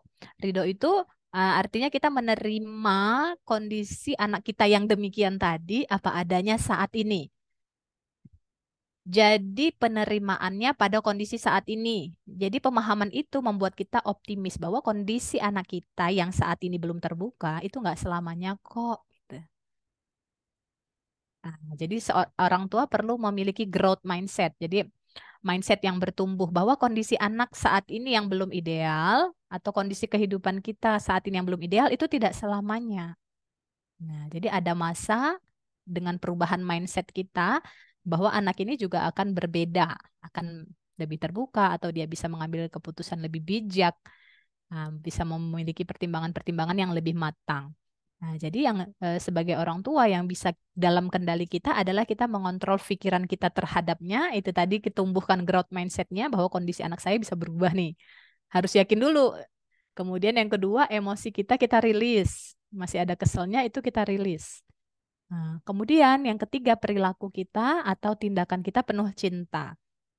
Nah, penuh cinta itu bisa dengan kita mendengarkan, tapi kalau dia tidak terbuka, nggak apa-apa, nggak harus dikomunikasi. Kalau anak belum mau terbuka, ya nggak apa-apa. Kita berikan cinta dari versi yang lain. Katakanlah dia komunikasi atau quality time-nya nggak terbuka nih ke kita. Kita bisa membuat dia tetap merasa dicintai, nah, dengan kita memberikan sentuhan, memberikan apresiasi, walaupun walaupun hasilnya belum sesuai, tapi kita bisa apresiasi. Yang diapresiasi itu sebenarnya bukan hasil, tapi usaha. Wah, kamu sudah mau mencoba, walaupun tadi keputusan kamu kayaknya kurang tepat deh. Nah, tapi kamu sudah berani mengambil keputusan sendiri, misalnya. Nah, ya kan, kita bisa berikan itu, ataupun kita bisa berikan pelayanan. Kita buatin minuman kesukaannya, makanan kesukaannya. Nanti kalau kamu pengen sharing, sharing ke mama ya, ini makanan kesukaannya. Atau apa yang bisa kita layani, kita berikan di situ. Nah, atau bisa diberikan hadiah. Ya kan, untuk membangun kedekatan ataupun bonding kita dengan anak. Jadi tidak perlu merasa bersalah, Bu Yuti, kalau misalnya anak tidak terbuka tuh bukan karena gimana-gimana. Memang fase remaja memang seperti itu ya, ada privacy dan lain-lain. Nah, tidak perlu merasa bersalah, berdamai juga dengan diri sendiri, ya kan, tetap lakukan apa yang bisa kita lakukan. Ya, tadi yang pertama kita tumbuhkan mindset yang benar bahwa kondisi anak kita insya Allah akan terjaga, ya kan, akan baik-baik saja. Insya Allah dia bisa berubah lebih baik. Kemudian yang kedua, perasaannya kita ubah dari yang negatif ke positif, dari yang khawatir, dari yang merasa kesel diubah menjadi ridho, menerima. Kemudian sama perilaku kita tetap penuh cinta. Kalau dia mau ngajak ngobrol ya kita respon, kita dengerin, kita empati. Nah, kalau dia belum terbuka, nah, kita bisa berikan dari versi yang lain tadi. Begitu Bu Yuti, apakah bisa diterima? Oh, baik. Kalau nanti dicoba. Ada beberapa yang sudah, tapi ada yang belum gitu. Saya katakanlah mungkin rilis dengan sepenuh hati gitu, karena pada saat kita sedang kesal gitu kan belum bisa sepenuhnya Iya. melepas kesal itu gitu ya. Mungkin juga perlu bertahap juga kali ya, Bu. Iya, nggak apa-apa, Untuk nggak sampai apa-apa. titik bahwa saya itu ya ikhlas gitu gitu. Iya, pelan-pelan Bu Lili, Bu Yuti. Karena memang berproses untuk rilis itu, ya. Tapi kalau kita punya pahami bahwa rilis itu untuk diri kita sendiri, ya kan, dan untuk membuat relasi kita membaik, maka kita akan semakin memprioritaskannya. Nah, gitu ya. Karena kalau kitanya udah oke, insya Allah yang di luar kita juga akan oke.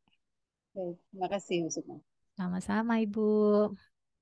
Kembali ke Bu Popi. Baik, terima kasih Bu Yuti dan Bu Sukma. Sepertinya tadi di kolom chat ada yang bertanya lagi nih Bu. Saya akan bacakan ya Bu. Oh, ini dari Bu Natalina lagi nih. Bu Sukma, Ya. bagaimana cara melindungi mental anak kita dari dampak bullying mengingat kejadian-kejadian bunuh diri pada anak yang meningkat belakangan ini? Monggo Ibu untuk dijawab. Ya, terima kasih Bu Natalina. Ya, baru-baru ini ya di Semarang lagi tuh tempat saya tuh Bu. Mahasiswa bunuh diri dan meninggalkan surat untuk ibu, ya kan? Atau kemudian banyak juga kasus-kasus di sekolahan anak-anak dibully dan lain-lain ya. Kalau ditanya mengenai mental ya jelas gitu kan, perilaku orang lain juga pasti akan mempengaruhi mental kita. Lantas bagaimana kita sebagai ibu menjaga kesehatan mental anggota keluarga maupun anak-anak kita ya. Yang harus kita lakukan adalah mengenali perasaan mereka gitu. Misalnya anak-anak cerita nih, tadi teman saya nakal nih, saya dipukul atau saya diejek. Atau kalau yang terbaru nih ada klien remaja dijauhin gitu. Jadi tidak ditemenin gitu ya, ngegap-ngegap. Gak usah temenan sama dia gitu ya. Nah, apa yang perlu kita lakukan kalau anak kita cerita begitu? Kalau kita manusia biasa ya, pasti respon kita kagak terima anak kita digituin kan. Kita kesel, kita marah, kayak gini, kita pengen laporin deh gitu. Atau kita mana nih orang tuanya, iya kan? Tapi bukan itu yang dibutuhkan anak. Ketika anak bercerita, yang dibutuhkannya adalah rasa aman dari orang tuanya. Kalau kita responnya mana nih orang tuanya, namanya siapa? Besok mama datangin ke sekolah. Anak kita jadi takut cerita lagi. Waduh gawat nih, udah dibully di sekolah, mamaku nambah-nambahi, aku bisa tambah dibully nih. Iya kan? Maka respon kita yang dibutuhkan anak adalah kita memberikan respon yang menenangkan mereka. Kita bisa tanya, misalnya anak lagi cerita nih, saya tadi dibikin begini-begini, harusnya kamu tadi tuh lawan, harusnya kamu, itu jangan begitu juga. Kayak dia merasa disalahin kan, udah saya disalahin di sekolah, di rumah juga saya cerita disalahin, nambah-nambah nih, ya. Jadi nggak usah harusnya, tapi yang kita lakukan menerima tadi, penerimaan. Oh ya, kamu tadi dibully ya di sekolah. Rasanya gimana ketika teman-teman memperlakukan kamu begitu? Ya kesel lah, takut lah gitu. Nah, ketika dia bisa mendefinisikan perasaannya kan dia jadi bisa memahami, oh bahwa dia jadi begini tuh karena dia takut sama temannya. Oh dia kesel nih sama temannya. Dia sedih nih karena digangguin atau di label gimana-gimana di sekolah. Nah, oh iya kamu sedih ya. Ya nggak apa-apa sedih sini sini. Kalau kamu mau nangis nggak apa-apa nangis nih sambil dipeluk bunda. Nah, kalau kamu kesel gimana? Boleh nggak keselnya kita lepasin? Boleh nggak kita maafin teman-temannya? Walaupun nanti untuk pemaafan tuh anak-anak biasanya berproses nih. Nggak harus buru-buru saat itu juga. Nah, tapi yang lebih penting adalah penerimaan. Penerimaan kita atas apapun konflik anak kita. Karena yang sering jadi masalah tuh anak merasa disalahkan. Harusnya kamu begini loh. Harusnya kamu selesain nih kuliah kamu nih. Harusnya kamu ngerjain tugas.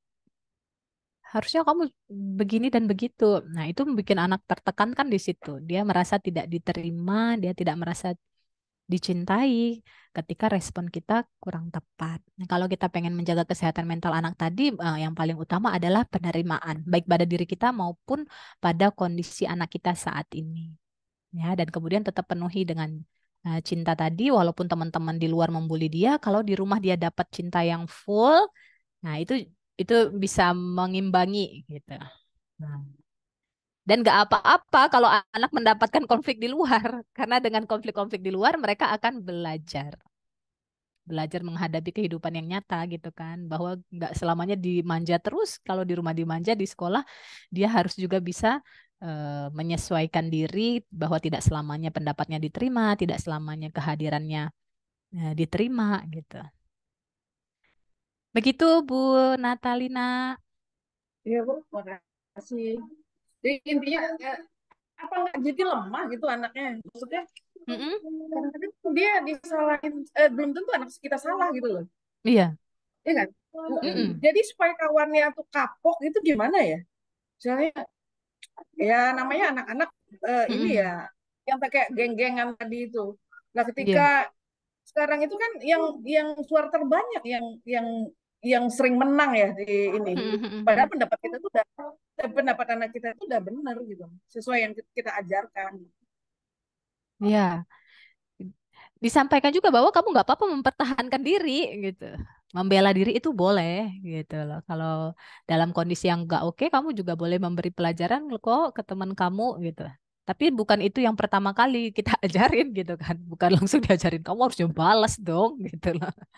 Nah, ada step-stepnya juga kan ya gitu. Kalau kamu merasa sudah terancam, kamu boleh membela diri gitu supaya orang juga bisa ngeh bahwa kamu tuh punya kekuatan juga loh gitu. Nah, tapi tetap terkendali kan supaya tidak dapat laporan balik. Tadinya kita melapor, kita dilapor balik nih. Iya, Ya gitu ya, Bu. makanya. Oke, makasih Bu. Sama-sama, Bu Natalina. Baik, terima kasih kepada Ibu Natalina dan Ibu Sukma. Kemudian rekan-rekan masih ada lagi yang ingin ditanyakan atau didiskusikan? Silahkan. Sebagai informasi, kita punya 10 hadiah nih, ibu-ibu, Banyak. buat ibu-ibu yang bertanya. Jadi, ayo silahkan yuk bertanya yuk atau diskusi. Di sini kita punya 4 payung, ada 3 dompet, dan ada 3 termoset. Nah, tadi penanyanya belum sampai 10 nih. Jadi hadiahnya masih ada yang belum bertuan, ibu-ibu semuanya. Boleh silakan kalau ada yang mau diskusi lagi, bertanya lagi.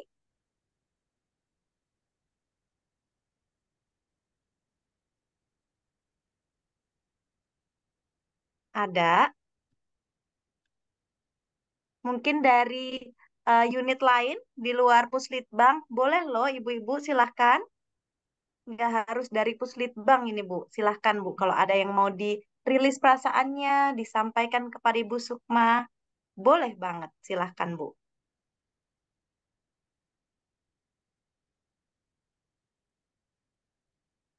Belum ada ya.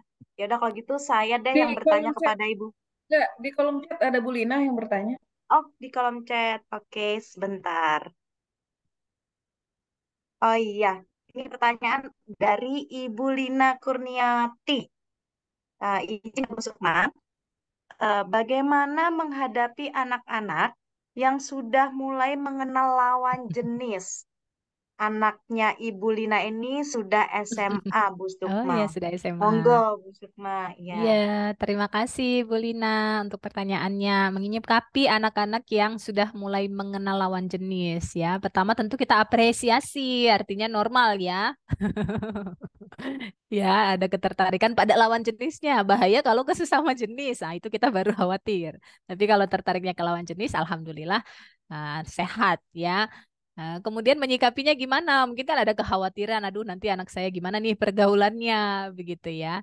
Nah, ini tentu kita perlu memberikan edukasi pada anak-anak tentang batasan-batasan pergaulan sesuai dengan value yang kita punya, gitu ya. Misalnya kita value-nya anak-anak tidak pacaran atau bagaimana. Nah, ini juga bisa disampaikan kepada anak tentang batasan pergaulan. Berteman mah boleh, ya kan?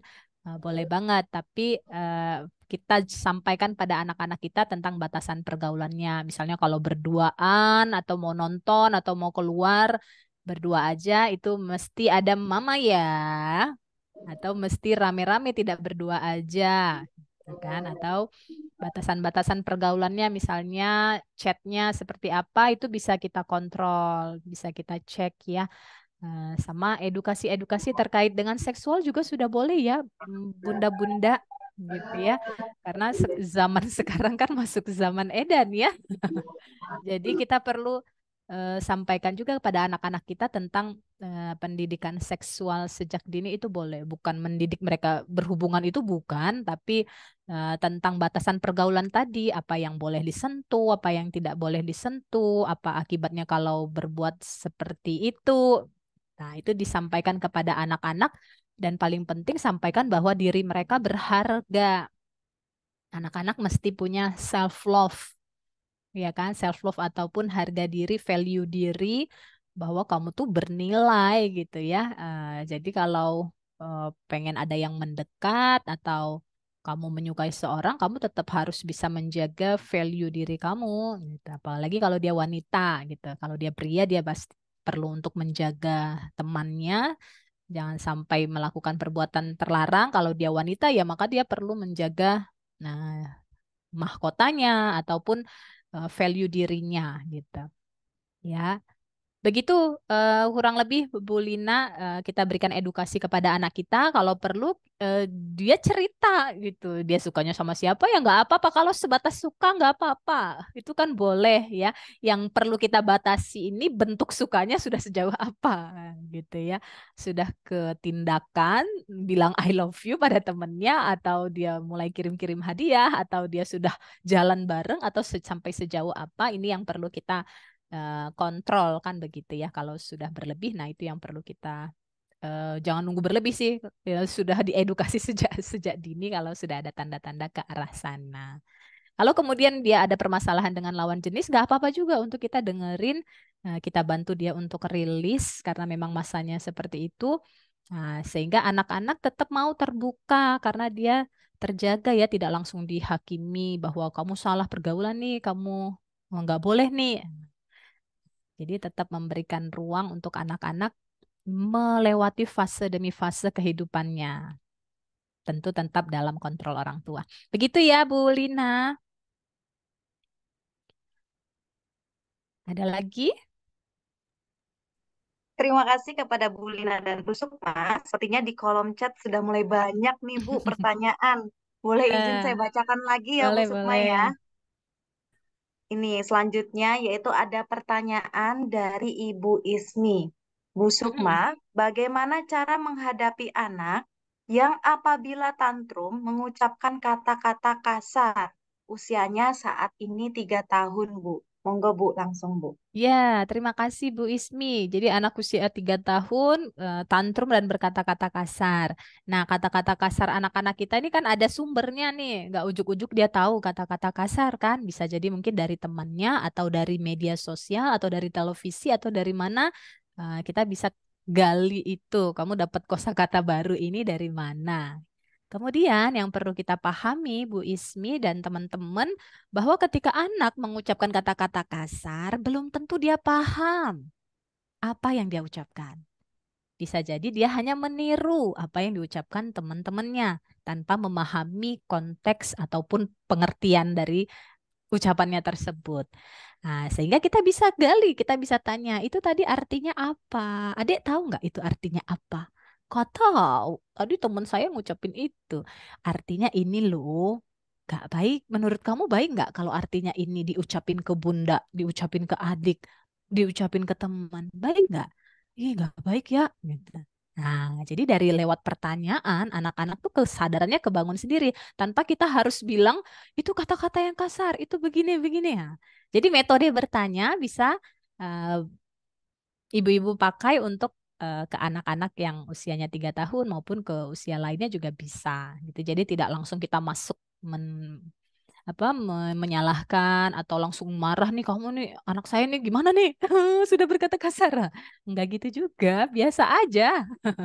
Nah, kalau dapat kosakata baru kan, nah, karena mereka berinteraksi sosial pasti ada dapat informasi-informasi baru dari luar. Itu juga positif, tapi kalau ada yang keliru itu yang tugas kita meluruskannya. Begitu ya, Bu Ismi. Baik, lanjut lagi ya, Bu. Ini ada Ya. pertanyaan dua lagi nih, Bu. Saya izin bacakan semuanya ya, Bu ya. Ya. Yang pertama yaitu dari Ibu Ulfa Hasibuan. Bu, Ya. izin bertanya, bagaimana cara agar tetap tenang ketika menjadi pejuang garis dua? Kemudian ada lagi pertanyaan dari Ibu Istiqomah. Mhm. Bu Sukma, anak saya saat ini masih usia 1 tahun 10 bulan. Menurut Bu Sukma, anak sudah siap sekolah itu kira-kira umur berapa ya, Bu? Karena saya lihat orang-orang itu berbeda-beda dalam menentukan awal umur anak sekolah. Dan plus minusnya juga bagaimana, Bu? Seperti itu. Terima kasih, Bu. Monggo langsung dijawab, Bu Sukma. Ya, terima kasih. Bu Ulfa masih menjadi pejuang garis dua. Bagaimana supaya tetap tenang? Ya, karena memang rezeki itu datangnya dari Allah, termasuk ke rezeki keturunan ya.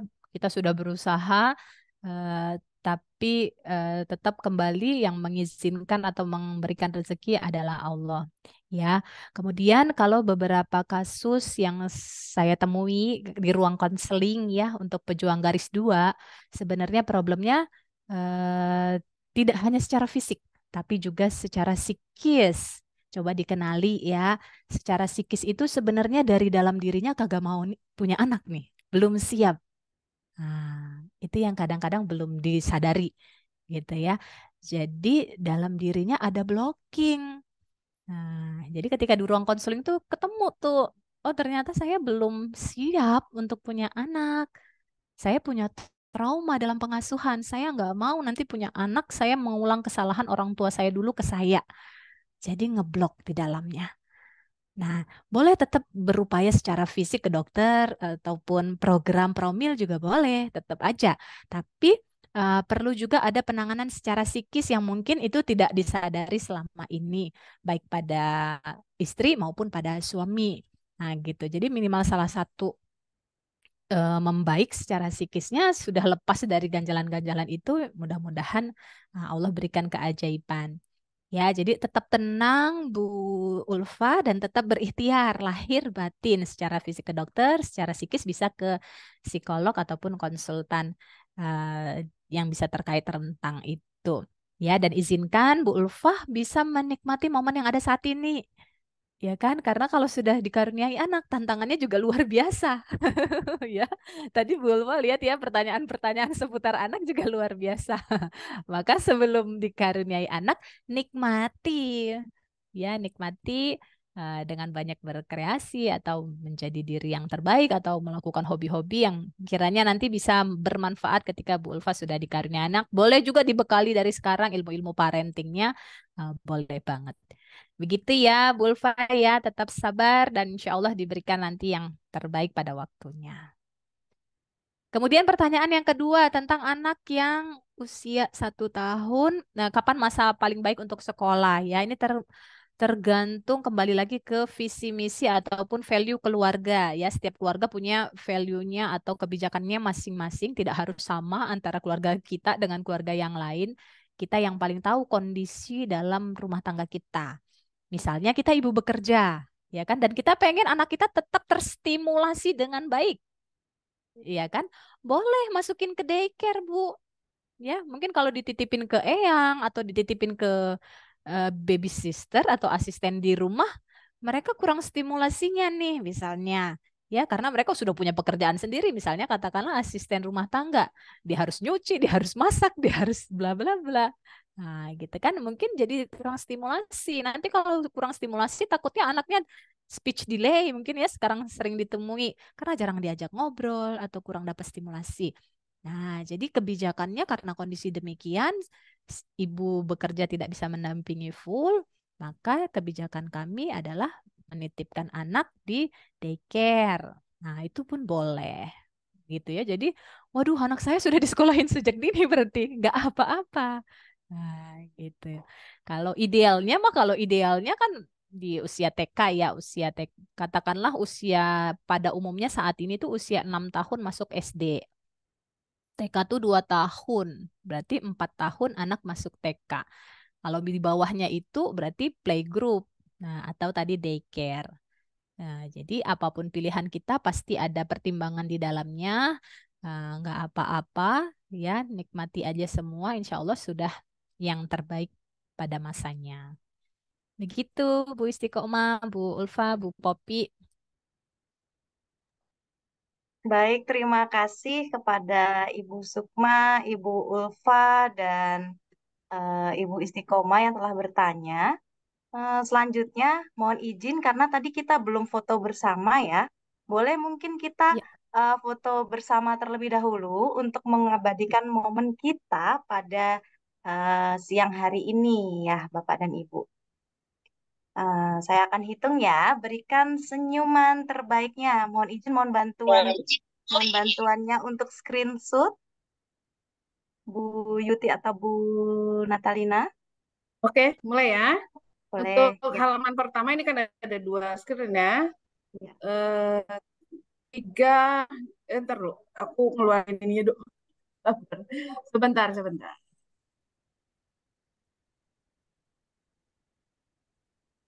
Sambil nunggu ini kopi, mohon yang tadi bertanya kirim mat ya. Soalnya hadiahnya kita kirim. Kecuali yang luar Purslit, Bang. Kalau yang di dalam Purslit mah. Oke, mulai. Senyum ya. 3, 2, 1.